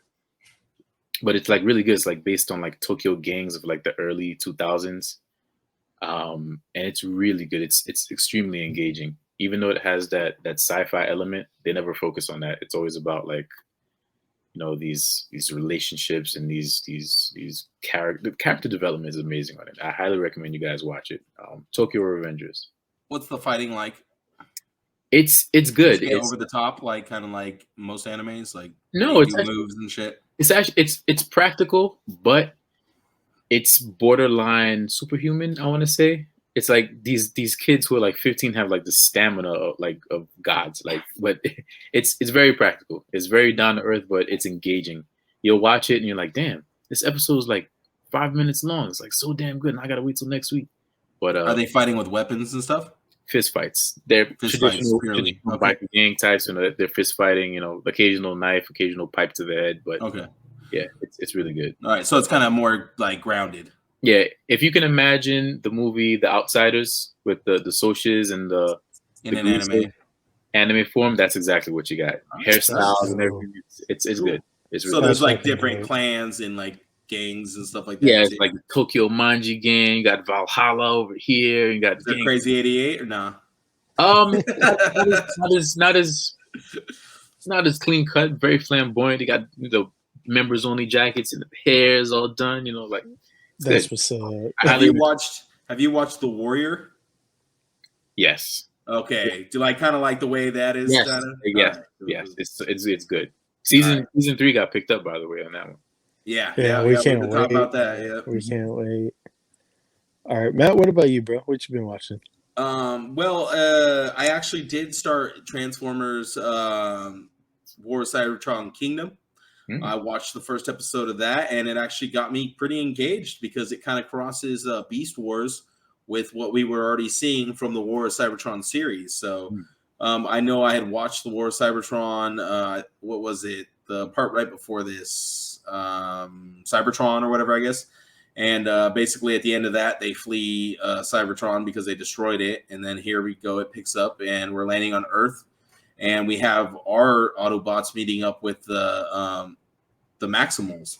So it's really weird. It's really weird for somebody who watched the original Beast Wars and who kind of watched. I watched Transformers when I was younger. I didn't retain much from when I watched it, but Beast Wars really stuck with me. So to see the Beast Wars, the Maximals hit up with the Autobots, it's weird. And seeing how the Maximals don't trust the Autobots when they first meet up with them, it throws you off. It's like some that's not multi-dimensional shit. It's like Spider-Verse type of deal. You're like, whoa. So I want to see where that goes. I like the animation, but last time the story was kind of leaving something to be desired. It's very like, I don't know. I feel like they treat all the women Autobots like crap, and it's kind of funny. It's kind of funny the way they do it, but I want to see if that carried on over here. But Black Arachnia makes her debut appearance, and she seems like she actually has like kind of a power role. So we'll kind of see how that works out. She's hot. Remember when she used to cause beef between Silverbolt and Cheetor? She was in the original one. I don't know this one. I don't know about this one. That was like designed her a little differently. Yeah, that was like soap opera for me, man. She looks more like a robot than she does a female in this one. Yeah, she was big, but she had like that titties and shit. Yeah. And they weren't blocky either, like most Transformers. You know what I mean? They're like all contoured and round. So other than that, I jumped back into Tokyo Ghoul. I know Gil's talked a lot about that series on the show in the past. So I jumped back on that show, and I got about 10 episodes deep. So really enjoying that. What season? The first season. I had to restart, dude. I had to restart. I didn't remember what was really going on. So I started from like episode 3, right when they were about to fight the gourmet dude. Can't remember what his actual name is. Tsukiyama. Yeah, Tsukiyama or something like that. He's that creepy dude who's just like sniffing down the towel the whole time with Kaneki's blood on it. Very definitely very pervy. And then I got to see. I got to the part where they're using the little girl's mom and dad against her.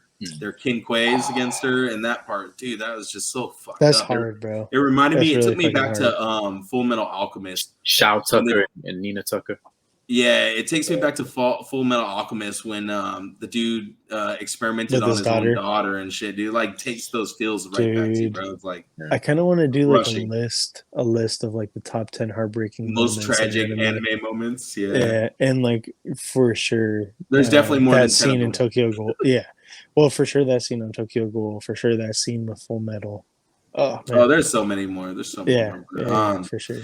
So yeah, that was wrecking me. And then I actually on Netflix, they while I was kind of doing my anime dive, the new Resident Evil animated. It's like their CGI thing. Let me see. I have the name here. I accidentally just went into it. I tried to watch it. What was that? I tried to watch it. It was a little tough to watch. Infinite Darkness. Yeah, it was a little. It was hard to watch. It's very story heavy, but I do like the CGI. Kind of that kept on taking me out, bro. Really? The CGI. I can't. Maybe because it's not as fluid as it is in the movies. Yeah, it's really not. Like it's kind of like terrible to me. I don't know. Because the last movie I think I watched was Resident Evil Degeneration, and that was the one where they were like in a airport and stuff, and shit was going crazy, and like a plane crashes in the airport, and that one was really good. Like the CGI was really well done, and the story was actually captivating. I think them trying to turn it into a series, but still trying to keep that movie feel is what's going to hurt it. I think if you're going to do a series, you need to try to take it back to the roots of Resident Evil, and that's like the horror aspect of it, not the action aspect of it. Yeah. I think that's where a lot of people want to take the Resident Evil series, and that kind of ruins it because the real root of the Resident Evil series is like the fear that it induces, and playing by yourself late at night, scared of what's going to be at every turn, because you're vulnerable because the controls suck for one. You have limited ammo for two, and you're like 12 or 13 playing this at 2 a.m. So at any moment you're gonna like freak out and drop the remote. So it's like they just go way over the top action with everything, and I think that ruins the Resident Evil series. So I really hope that the live action series will capture that Resident Evil the horror. Yeah, we need that. We need that. There's been.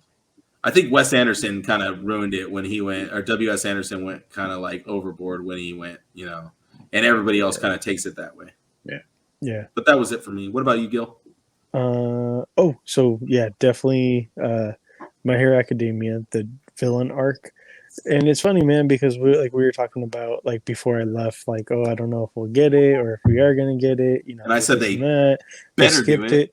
So like what they did is technically going out of order from the manga. They didn't follow the chronological order with the manga. So they're kind of time skipping a little bit, but it's anime, whatever. They still aren't kind of like diving into like some of the details. They kind of like hinted into and showed off like a little bit of Shigaraki's past. So I'm hoping that we get more of that stuff and they elaborate on it because there's definitely a lot more story there. They kind of showed off his sister a little bit, like, or they don't say it's his sister, but that's his sister. Like when he like had that like flashback, and he's like, "Oh, another flashback." So that's his sister, and there's definitely some fucked up shit that happens. Stephan, are you aware of the manga? Do you know what happened in the manga? Yeah. Oh, okay, so you already know what's up. Yeah. You already know what's up then. Okay. I'm hoping that we get that on screen, man. That's going to be fucking awesome when we finally get that. They're going to give it. Do they do a good job trying to make us relate to Shigaraki in this arc, or no? Are they trying to paint him more? Oh, yeah, you definitely do feel for him, man. You definitely do feel for him. Well, because they go two ways, They can make him a relatable character, or they can make him a downright, like, hated character, Like, by introducing your backstory, you could, like, okay, he had a tragic past, and this happened to him. Or it could be like, oh, damn, you fucking murdered your parents and shit? Holy shit, you're despicable. You know what I mean? So it could be like a combination. It's kind of a kind of a combination of both, but more of like the first one that you said. So yeah, I've just been enjoying it, man. I'm hyped and can't wait to see what else we get.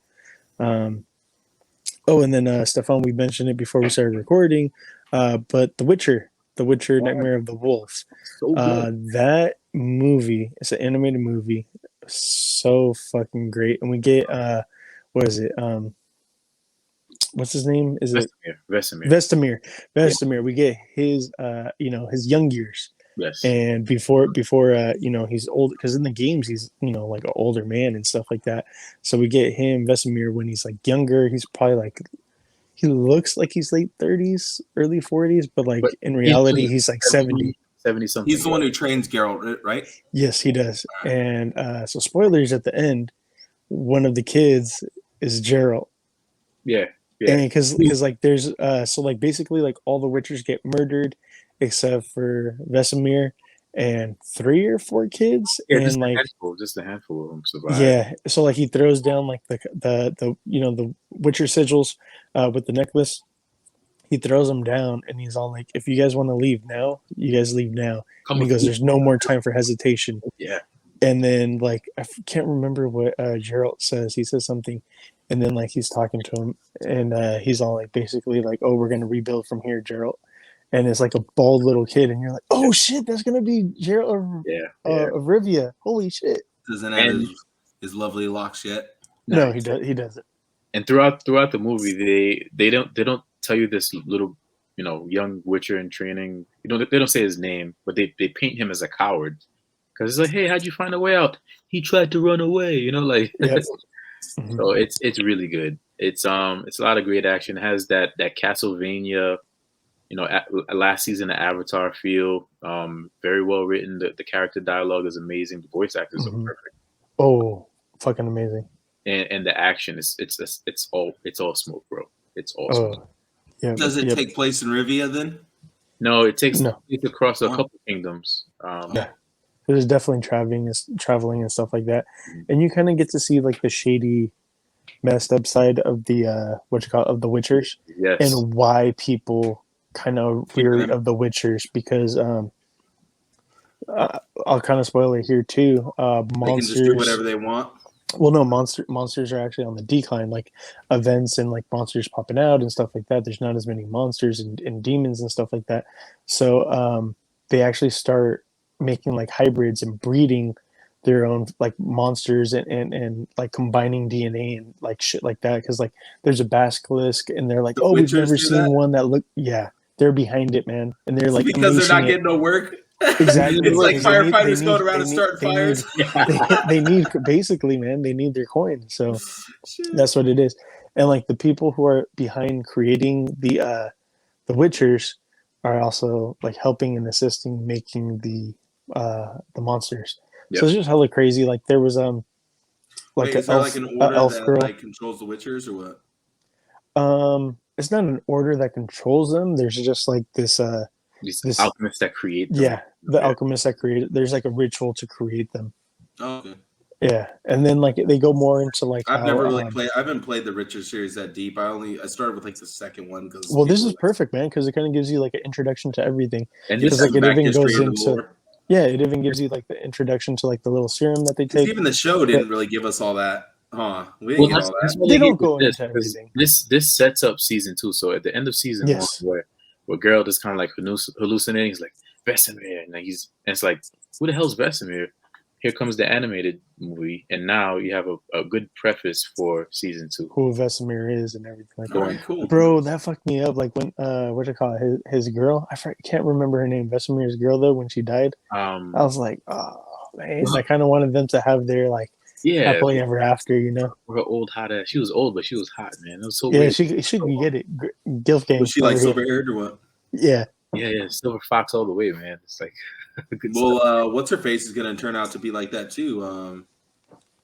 The girl who we met in the first season that he's training up. Oh yeah. What's her face? She has a really weird name. I can't think of it off the top of my head right now. I know who you're talking about. Though. Yeah, she's gonna end up being the Witcher next. Siri, Cirilla.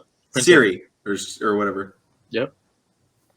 So let's go ahead and get into some anime news. There's a little collab here with Uniqlo. Hey. Uniqlo and Demon Slayer. This is actually coming out tomorrow. Now, you can only get this stuff through the site, right? I've never seen Uniqlo. I've heard about Uniqlo being like stores, but I've never seen it.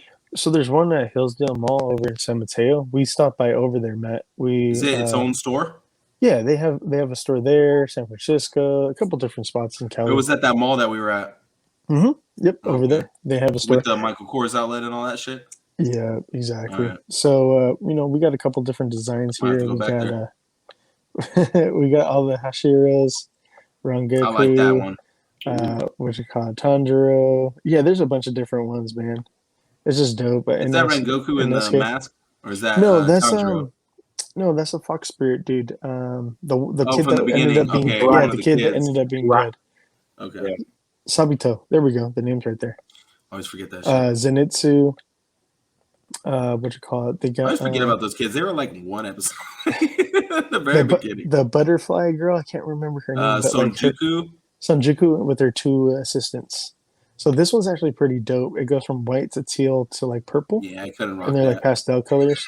Well, it's a women's shirt, bro. Okay, so, yeah, they definitely could rock that. So this is all. This I mean, is I got all the mixed. cups, but I mean, just not my flat. So this is all mixed between men's and women's. Okay, so you got to really look at what you're buying there, people. Yeah, yes and no. Otherwise, we might get that deep V cut that you did. And then here goes, for kids. So I love that Netsuko one on the bottom. We have two different Nezuko ones, but Zenitsu, Tanjiro. Yeah. Except for like, I feel like, I don't know. I feel like she's being used for like dirty things already, and like I don't like that. Well, stop looking at stuff like that, Matt. I'm not talking about like me. I'm just saying I feel like the internet like wants to use it for bad things. I'm like, she's a child though. So like the adult the adult tees go for $20 each, and the kid tees go for the titties go for. I fucked that up. Kid tees go for $10 each. So I'm gonna be getting. My daughter said that she wants. Bob's like, I gotta exit this show. Yeah. my daughter wants what you call it? This one here, the Nezuko one.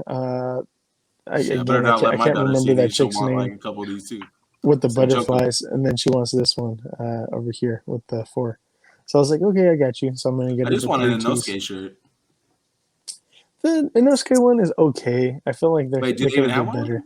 Yeah, what you call it? I didn't see that. It was just so I don't show all of it here. It's weak. But like all it is right here, the Inosuke right here on the. No, but there's a big design on the back. Oh, okay. So I just don't have the back. I like that Zenitsu one though. That one's cool. Yeah. So all these, most of them, like not only do they have something in the front, they also have something in the back. And just real quick, actually, now that I have this, what you call it? Because I am wearing one of the shirts, by the way. No, not by Uniqlo, but by I11 brand. Nice. They're on IG. So there's a Gojo shirt. It just has like a little Gojo right there, but on the background, it also on the back, it also has his eyes with this little quote like, "Oh, there's no need to worry. I'm the strongest there is after all." So it's pretty dope. Yeah, Gojo. My new phone case. And the dope thing is like his eyes actually are glow in the dark, which is awesome. Oh, sick. So yeah. So the shirts are only like $12. Wait, what eyes? On the background, on the back. I know. On I'm the just back graphic, they have his eyes. I'm just saying, you like never see his eyes. Yeah. Well, right here, yeah, they have him with his blindfold and on the back. He has his beautiful. But yeah, eyes. man, it's a small business. The dude does all the orders himself. He's really fucking dope. I'm actually going to do an interview with them probably in about 2 to 3 weeks or so. Looking forward to that one. So yeah, he's hella dope. It's a black-owned business as well, so that's another cool thing. He does pretty much all anime-inspired things. Demon Slayer, Naruto, DBZ, Jujutsu Kaisen, One Piece. So yeah, most of like the hot ones. Now, Stephan, do you know anything about like printing licensed shirts like these, like with using licensed characters and things? Like, do you know anything about like what you have to go through to sell these type of deals? For the most part, if you're kind of running, your own little shop, depending on your output, I don't think people will come after you for licenses. But if it's like large scale, then you might have an issue. Then they're coming after you. So if you get up to the status of like what? Unique Plan bait type style, or what? Are those guys actually licensing out the products they're putting out? That's when they come for you. Okay. Yeah, and then that's also when you got to start charging more because you're paying for the license as well. Okay, so some of the companies we go through are paying for their license. Like I11, he keeps his prices low. They're $12 to $15 for a tee. That's cheap. Okay, cool, nice. So we get a awesome graphic here. I'm super fucking juiced. Season 2 of the Netflix Ultraman. That shit was supposed to come out last year, but has Dude, been is there a delayed fat because Ultraman? of COVID. He's thick, but He is not thick. fat. He looks like the Marshmallow Man. Which one are you talking about? The one in the back shooting the beam. He looks a little thick. Maybe it's just because he has like other Ultraman in his body, but like you're tripping, bro. That's a mean Ultraman at that. He's a No, this is the main Ultraman. What are you talking about? It just looks thick. So there's one Ultraman. Are you talking about the one with the sword? Then there's the suit 7. I love that. And then I can't remember this dude's name. And then fucking is this he a bad is guy? the alien one. Yeah, this one's a bad guy, and this one kind of is like a.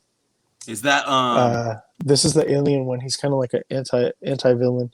Yeah, he's the crazy looking one with the jagged fingers and shit. But yeah, right? so season 2 is going to introduce 2 more. There's a tall and buff as shit. He's thick, and then a smaller one as well. So there should be 5 Ultramans in total that are going to be part of this main team and stuff like that. So I'm really juiced and hyped for it. I hope we get Glenfire.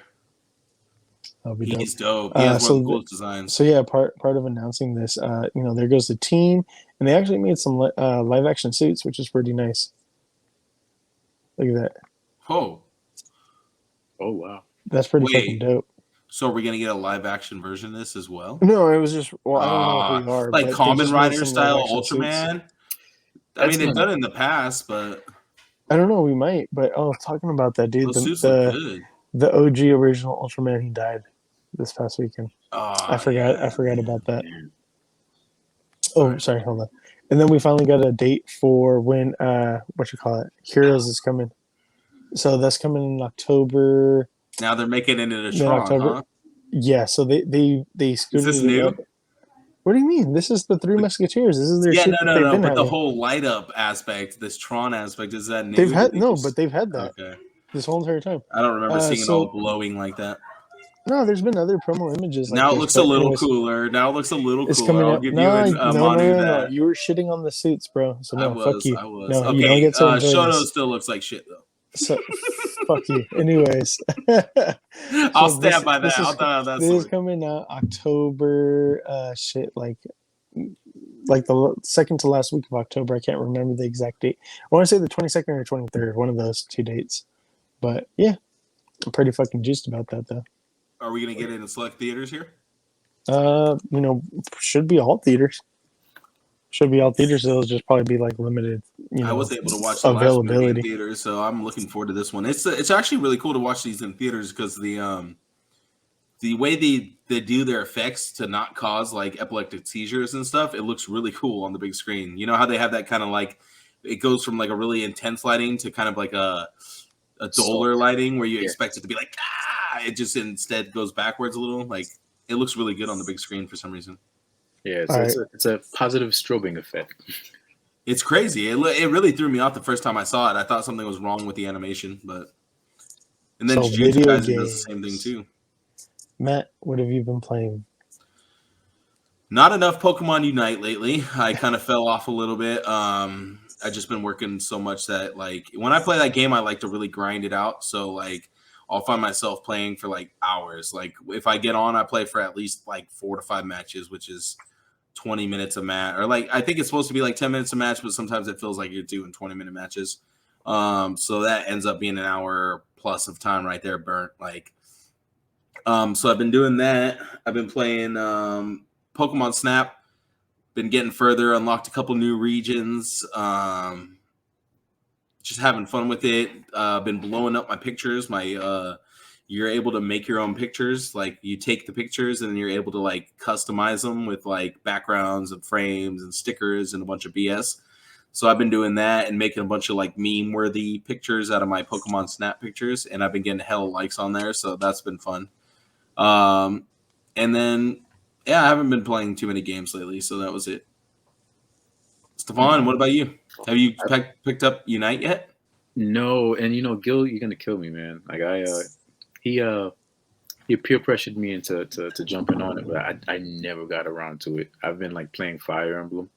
Man, I know. I think we talked about it the last time we were all in a group. We were telling you to get it.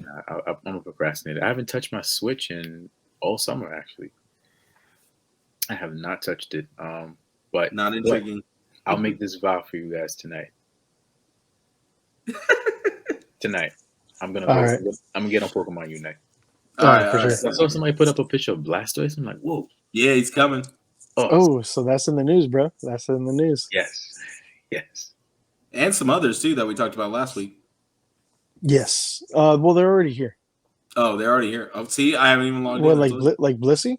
No, we were talking about data mine or some shit like that. Geeky was talking about it last week. There was 2 other characters that were going to be released as well. What was one of them? Sylveon. Oh, yes. Sylveon is in talks to come over. And then Data Mine, he sends or something like that. It was some weird looking, like mammoth looking Pokemon. Mamoswine. There you go, Mamoswine. There you go. Yeah. He said Data Swine the first time, then he said Mamoswine or something. No, I don't know. It's too new generation for me. I'm not that. I'm not that new school. It's like generation 3, generation 4. I'm old school Pokemon, man. But yeah, so September 1st. So that's already just a couple days away. 2 days away. Kanto and Johto a little. 2 days away, and we get Blastoise. And we can add them to our roster and get them. So that'll be dope, man. And he got that cool spinning technique. Every time I see them showing him, he's doing some cool spinning technique, which looks like something fun. But you got to play it. Like, I don't know. Have you ever played any MOBAs before? It's like League of Legends or Dota or like anything like that? No. Okay, it's definitely gonna be a new gaming experience for you. Then it's not like any Pokemon game you've ever played before. Right. If anybody wants to know about the gameplay, we posted it over at the Geek Out Show Instagram. So check it out. There's a gameplay trailer that was like maybe about like 45 seconds to like a minute long. Oh, you did that or what? Yeah. Nice. Oh, or you posted a gameplay trailer that I posted a gameplay trailer. We should share some of our gameplay sometime. I think that'd be cool on the YouTube channel or something. Yeah. We got to find a way to screen capture though. The Switch is hella hard to screen capture after you have to get like an Elgato or some shit. So we'll see. But yeah, and then I haven't really been playing much either. So. All right, well, let's move on to the video. What the fuck? One, I already know what it is. The first one is from Strike Force, which is a mobile game, Marvel Strike Force, and so what happens when Deadpool and Lady Death get it on and have a daughter? Oh, my bad. Hold on. It's a new character this year. My bad. Yeah. This looks hilarious. Ooh. So yeah, it's pretty dope. They had a gameplay trailer and like a whole I actually watched the whole video trailer for her. It was pretty funny. Yeah, it's like 2 or 3 minutes long, right? And then she's like calling Deadpool dad, and he's like training her and a bunch of other shit. And Thanos is getting all pissed at Deadpool and trying to kill him. Because he's with fucking Lady Death. Yeah. Go ahead. You can keep it moving. Midnight Suns. I know you're excited about this. So this is done by 2K. I'm really fucking excited about what this, else has 2K games done lately that was good though? Because like I remember playing some of the sports games back in the day, like the NHL 2K was hella good and stuff. But what like action games have they done that were good? I don't know. Like right off bat, bro. To be honest, I don't know right off bat. I don't. Okay, bad question. My bad. So go ahead. So yeah, go ahead. I like that Wolverine design, dude. It looks dope. A lot of the new redesigns. It gets really glitchy as we open it up. It doesn't look very good, but here, let me blow it up on the screen. No, it's cool. Go if you keep on moving. Oh, okay. If you keep on moving, we get some closer images of some of the characters. So there goes Lilith. That's Lilith. That's the main protagonist mom. So the main protagonist is called the Hunter. It's supposed to be a customizable character. I don't know if it's going to be boy or girl, but for sure it's a girl. I don't know if you're going to be able to change the sex. But yeah, there we go. We get Wolverine with no just the intricate detail of like his armor, like all the little like just all the little details. Looks like it has some like writings or something like some kind of some type of like ornamental design. Yeah, and then we get a bunch of the different monsters in the background. There goes like a what you call it, like a centaur. That looks cool. It looks like a demon. Yeah. Then we get Nico and Doctor Strange summoning Lilith. So there has to be something why they're going to summon Lilith. Nico from the Runaways, right? Yep. Mm-hmm.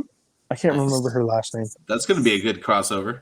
But yeah, we get Nico, we get Doctor Strange, we get Cap, we get Iron Man, Wolverine, Blade, Ghost Rider, Robbie Reyes. Fuck yeah.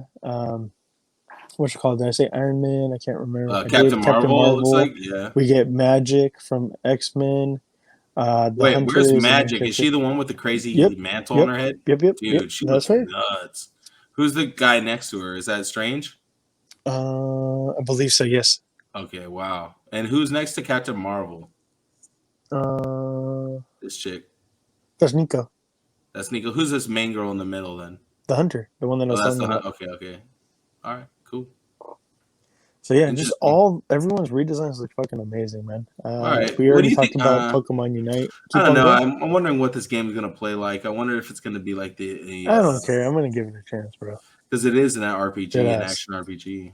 It could be like the Marvel's Ultimate Alliance, and that was pretty good. Well, yeah, because it's gonna be so you're gonna be able to put together a 4-man squad. Oh, so that probably will be like Ultimate Alliance. Yeah, so that's why I'm like pretty fucking juiced about that. So. Right, we get so Shredder's talking about this for a while. So this has been delayed slightly, and it's going to be coming out next year, March of next year. However, they did add April O'Neil to the roster, so now we get all 4 turtles plus April to play us. Why do you think it's going to delay the whole year? I don't know. It's not even it's that. I mean, it was supposed to come out like I don't know, like around this time. Yeah, around this time, like a little bit later in the year, but they delayed it a few months. Yu-Gi-Oh! Master Duel, as you can see, is coming to PS4, PS5, Xbox One, Series X, Steam, Switch, and then also for iOS and Android. I think we've heard some things about this. Yeah, man. There's going to be like over 10,000 cards available that you could play. This is supposed to be like the official version of like the online Yu-Gi-Oh!, right? Basically, yes. Like this can qualify you for like actual tournaments and shit. Yeah, however, there's going to be like what some people are upset about is like buying some of the cards you have to buy. Yep. Well, that's the gimmick behind all trading card games is that you have to buy. I mean, obviously, there's going to be things you can obtain normally, but like the big high price items, you're going to have to freaking. And that's that's what it is. The high end Exodia, the god cards. Yeah. Blue eyes, white. Ooh, really, you have to pay for a blue eyes. Blue eyes. Well, I don't know if you have to pay for him exactly. I'm just showing off some of. I just got some screenshots. Look like in game. Yeah, exactly. Like so, go ahead, keep on going. Art. So there you go. That's how it's going to be looking like when you're playing. So I just took screenshots of the trailer while I was watching. Okay, this looks pretty good. Yeah, it's really good detail. Okay, so wait, is this like your character avatar over here? These bunny fuckers? I guess I don't know. I'm not 100% sure. You're gonna be a bunny player. It's just part of the. It's just part of the. Oh, board. Maybe that's like what they have as a monster. Yeah, I think it's just part. I think it's just part of the board. Okay, well, because like here we see Stardust Dragon on the field, and we see what looks like a Stardust Dragon over here, maybe. Oh, there you go. That's probably what it is. Okay, that looks kind of cool. Have you ever played any of the Yu-Gi-Oh games on the consoles? Yeah. I have Legacy of Duelist Legacy or whatever, and that one's really fun. It has like all the different generations of Yu-Gi-Oh. That was it, dude. Oh, that's the last one? Okay, I thought I had more. Okay. So I played Legacy of Duelist or Duelist of Legacy, and that one's really cool. It has like all the different generations from the beginning Yu-Gi-Oh to like 5DX or whatever the whole. Yeah. You have the ability to like play story modes for all the different generations. So like whenever one story mode gets hard, you'll just switch over to a different generation, but then you're playing with like brand new cards, which if you don't follow it, it gets really confusing at a certain point, but it's not that hard to pick up and play. But alrighty, so entertainment. Okay, let's move. All right, hold on. Let me do that. Entertainment. What have you been watching? Stephan, what have you been watching, bro? Like as far as like TV or movies. I've been watching this show based off of Anne of Green Gables with my wife, and it's weird as hell. It's like, what's it called? And it's on Netflix, like Anne something. It's like, but it's like weird. It's like, don't let my lady hear that. She'll probably start watching it. late 19th century, freaking in Canada. It's weird. But has your lady watched Bridgerton? Of course she did. Is it like that? Yes, it is. Oh, gross. Yeah, no. It's nasty. It's nasty. But yeah, I just been stuck on my Crunchyroll, so I haven't ventured out into the broader broader field of entertainment these days. Alrighty, what about you, Matt? What have you been watching? More Grey's Anatomy or what? No, I mean, well, yeah, obviously, I always get sucked into that. I'm trying to think if I've watched. I don't really feel like I've watched anything this week. I think we turned on some shows and I just passed the F out. You know, it's been one of those weeks, working way too hard. But yeah, I didn't even watch What If. That's what I was saying. No Marvel. What If? Stefan, are you watching that? What If? I watched the Chala episode and that was it. I'm waiting for all of the episodes to air, and I'm going to binge the whole thing. Okay, gotcha.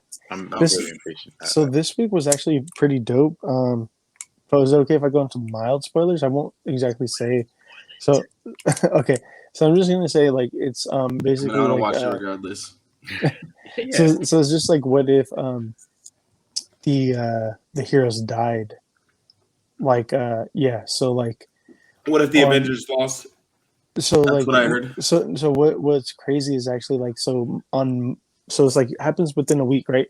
On Monday, Tony Stark dies. On Tuesday, Thor dies. On Wednesday, hold on, I think like on Tuesday afternoon or Wednesday morning, Hawkeye gets killed. Wednesday, Hulk dies, and then like on Thursday, Black Widow dies.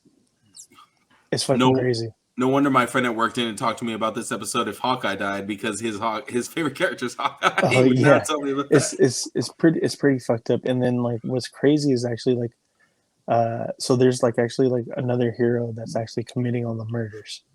Oh, okay. See, I was gonna ask if this happened during like Endgame, like if it was what if they died during Endgame? No, not at all. Okay. So it's just like basically like when Fury was starting the Avengers Initiative.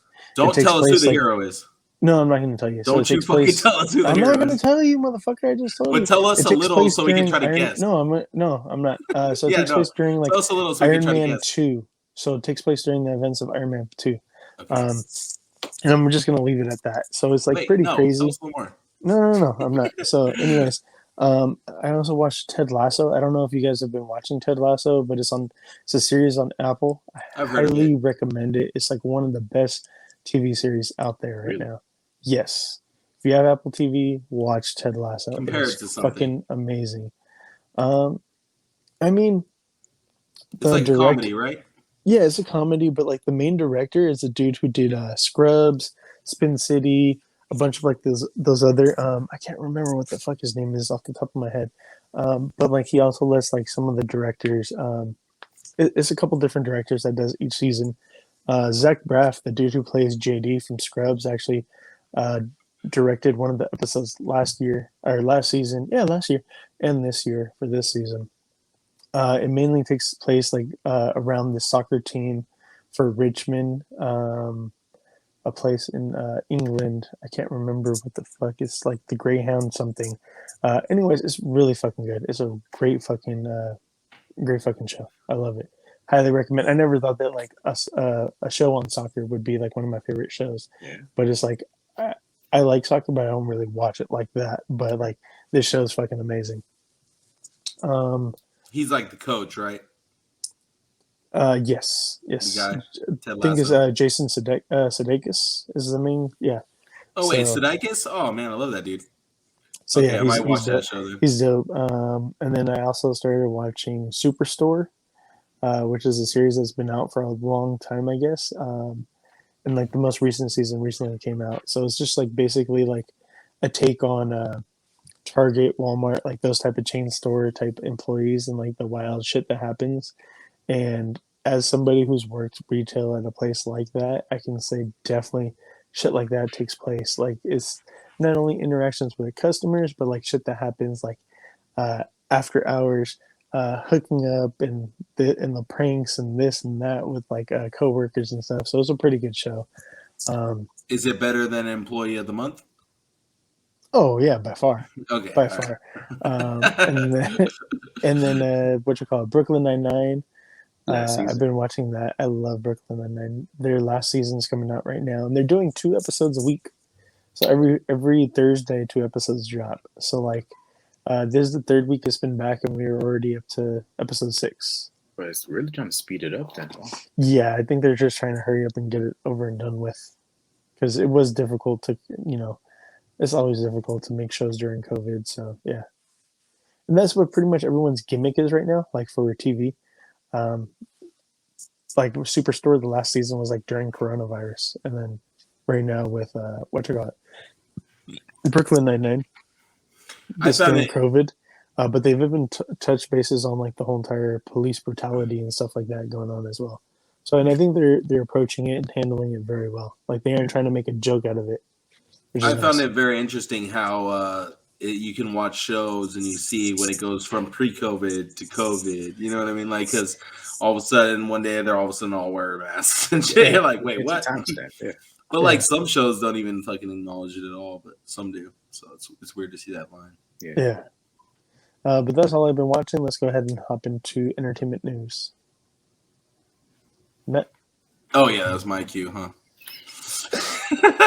Yeah, my laptop off. I just gotta switch the screens. There we go. Boop, boop, boop. I thought this made me laugh when I brought this up in the behind the scenes. That's why I started laughing at the beginning of the segment. Shout out to everybody entertaining me with your crate challenges. That's just funny as fuck. So I just wanted to acknowledge it, man. It's funny as fuck. Shout out to everybody. Have you seen a successful one yet? I have, and this dude was rolling a blunt while he was doing it. No way, you don't link me that. Stephan, was he just going hella rolling slow? A motherfucking yeah, he was going slow because he had to roll it, but like still.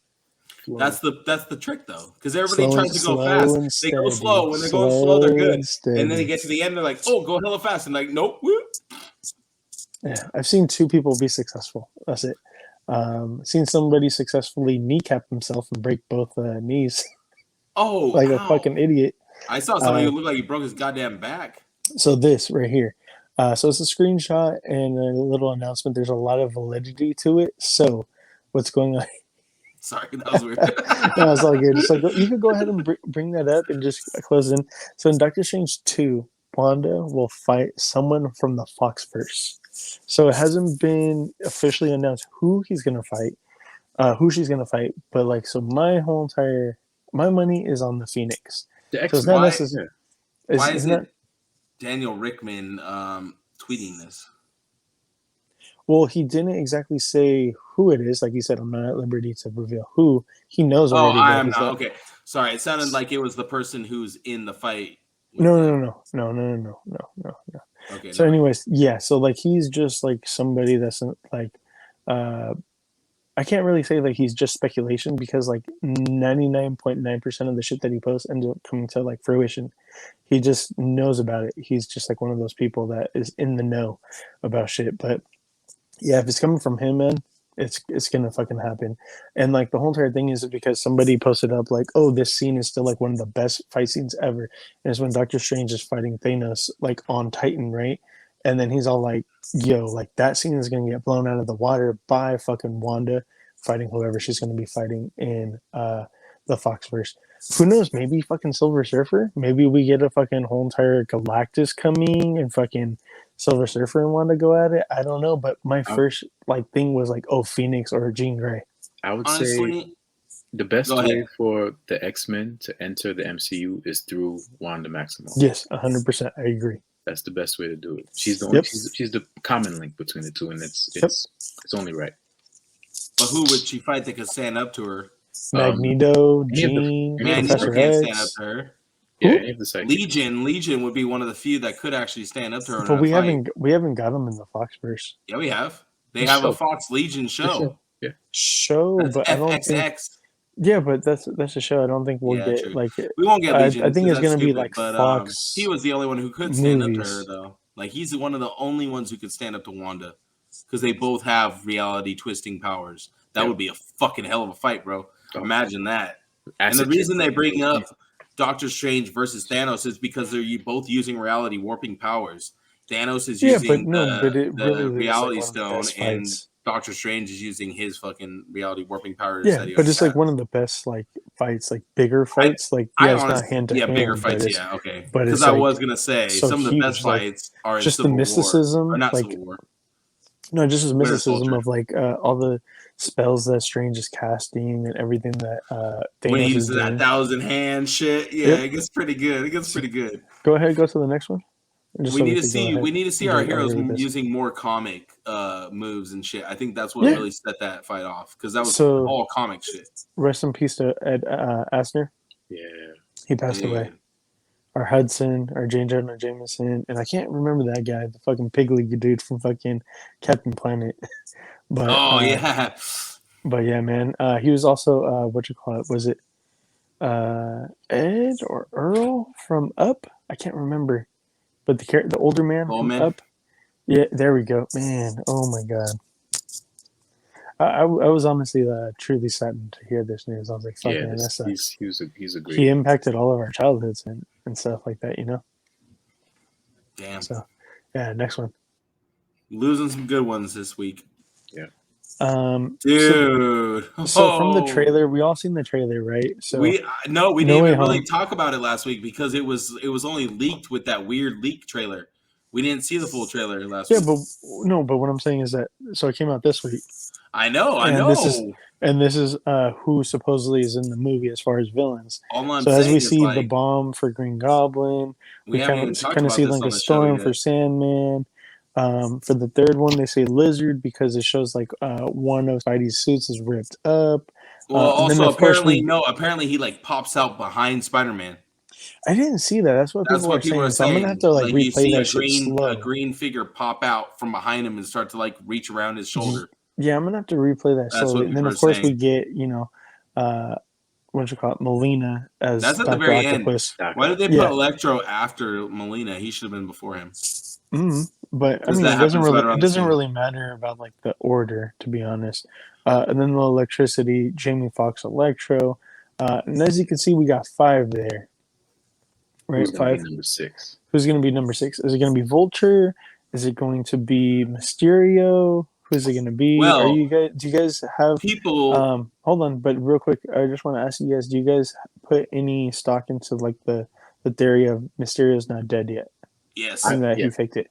100%. He creates illusions. Yeah, that's his whole deal. I was gonna say, like, I honestly do believe in that. Go ahead, Matt. I'm sorry. Go ahead. Bro. No, you're fine. And he showed off his illusions of the drones, but that's just part of what a good magician only shows you what he wants you to see to distract you from the real truth.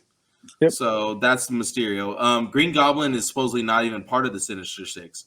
So we might see Green Goblin bring the Sinister Six into the world, but we might not see him as part of the Sinister Six. So the rumor is that we will see Vulture and Mysterio fill out the Sinister Six, and Green Goblin will not be there. Oh, well, like, so he will be there, but he won't be part of the team. Oh, okay, because I was like, there's definitely a lot. Let's forget about that Rhino, pumpkin bomb, played by Paul Giamatti. Exactly, in the end of Spider-Man. Which is so underused, he didn't even get a fucking shot. So yeah, we could see him maybe in a cameo again, maybe just a cameo. Scorpion also, because Matt Gargan, even though he wasn't in the Scorpion suit, Scorpion, he was on the boat. Matt Gargan, maybe he gets experimented on finally. How about this? Donald Glover, Prowler, yeah. Boom, baby. Oh, that could be dope. Yeah, there could be a bunch of different. Yeah, there could be a bunch of different possibilities here. I want to see personally, Craven. Yes. No, I don't think we're gonna get that though. I don't think we're gonna get him. I don't think we're gonna get him because Craven's supposed to get his own movie. Yeah, he's supposed to get his own movie. So why not introduce him here, tie him into it, and then give him his own movie later? He becomes a standstill in the actual universe. Well, in that case, why don't we get Morbius or Venom? Right. Well, I think if we were gonna get Morbius here, that could be a good lead into the Morbius movie. So that would be good too. I'd be down for that too. Yeah. I'd be down to get every fucking villain introduced here and just cameos. Fuck it, dude. Fuck it. Who cares? Yeah. We already know they're coming anyways. Give us cameos. Yep. Yeah. Then we know we're gonna get them in the MCU possibly, you know? All right. And that's how we get everything in there. Well, what do we all think about it? Like, oh man. I mean, I can't really say enough. I fucking loved it. I would give it a 20 out of 10. It was it blew my mind. I have a question. The first leaked trailer we saw was unfinished CGI and shit, correct? I don't think so. I think it was just like really shitty quality. Because I felt like it almost looked like Wolverine Origins type of shit. Well, no, it looked like that Deadpool unfinished. It was a video. It was a video of somebody else. So somebody was watching it on their phone, and somebody was filming. I see that, them but watching like it on their phone. I can film something off somebody else's phone, and it's gonna look fucking good. I can film something off a Yeah, screen, but it's it gonna looked look like good. it. Yeah, but it looked looks like it was filmed done on a Nokia from 2010. That's what I was saying. Like it looked like it was done very poorly On from a different purposely. country. No, but But I don't think it was purposely. me, I think it was like done in another country it where they looked didn't have the like best it was resolution. unfinished Wolverine, because I got a fucking DVD back in the day from the flea market that was the unfinished This version motherfucker of saying that Wolverine it was Origins. like a bootleg Dude, with unfinished it 3D. was so bad, bro. You could see the CGI of them falling off the train, and for the longest time, I thought that was the movie. And then I saw the movie, I was like, "Oh, this is still bad, but it's not that bad." But like, I feel like we did get that version of it in that weird leak we got, because in the finished close version, enough. But we don't know if it was the real version or not. But the when resolution Doc was Ock shitty. showed Yes. up on the screen and said, "Hey, hello, Peter," that gave me fucking chills. Yeah, let's go to the next one. It was amazing. We could all agree on that. Venom. So we get a little shot right here where it looks like a tendril. So this looks like it's a Carnage symbiote because it's like a different color. It looks like almost like a reddish. Like he's gonna grab. That's Woody Harrelson right there. Yeah, like he's gonna with normal hair. Right. What happened to the grab our Cletus? So go ahead, next one. So unfortunately, we get the news of Venom being delayed till 2022. First, it was just 1 week being pushed back. Now it's getting pushed back till 2022. So there was theory, or not theories, but people were saying, "Oh, it's because of coronavirus," and they came out and said it is not because of that, because they're actually making changes.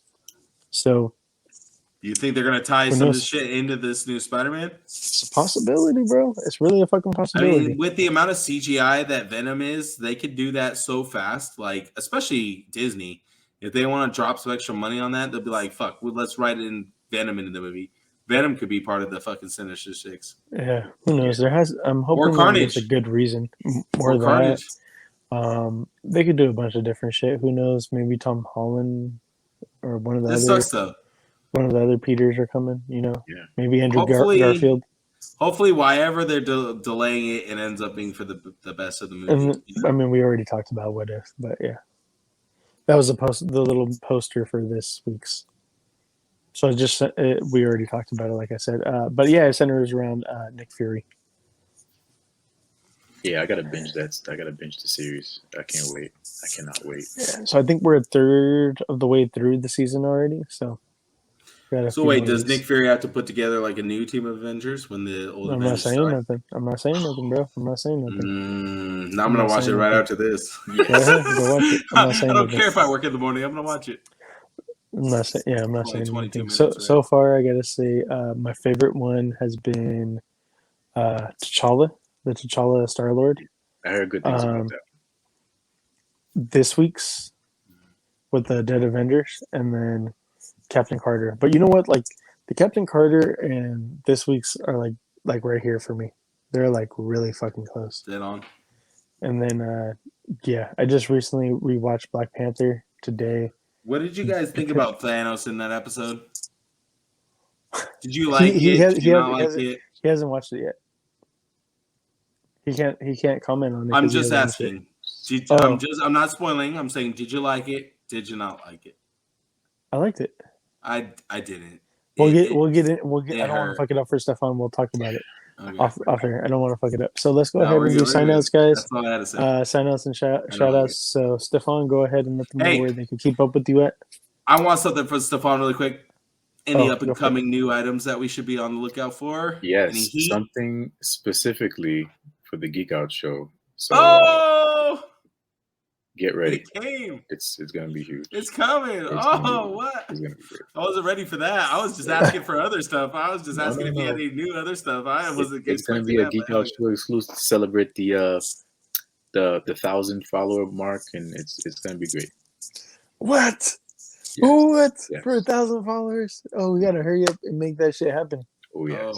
Shit. Stephan, DTour Customs on Instagram. Check out the shop, www.dtourcustoms.com.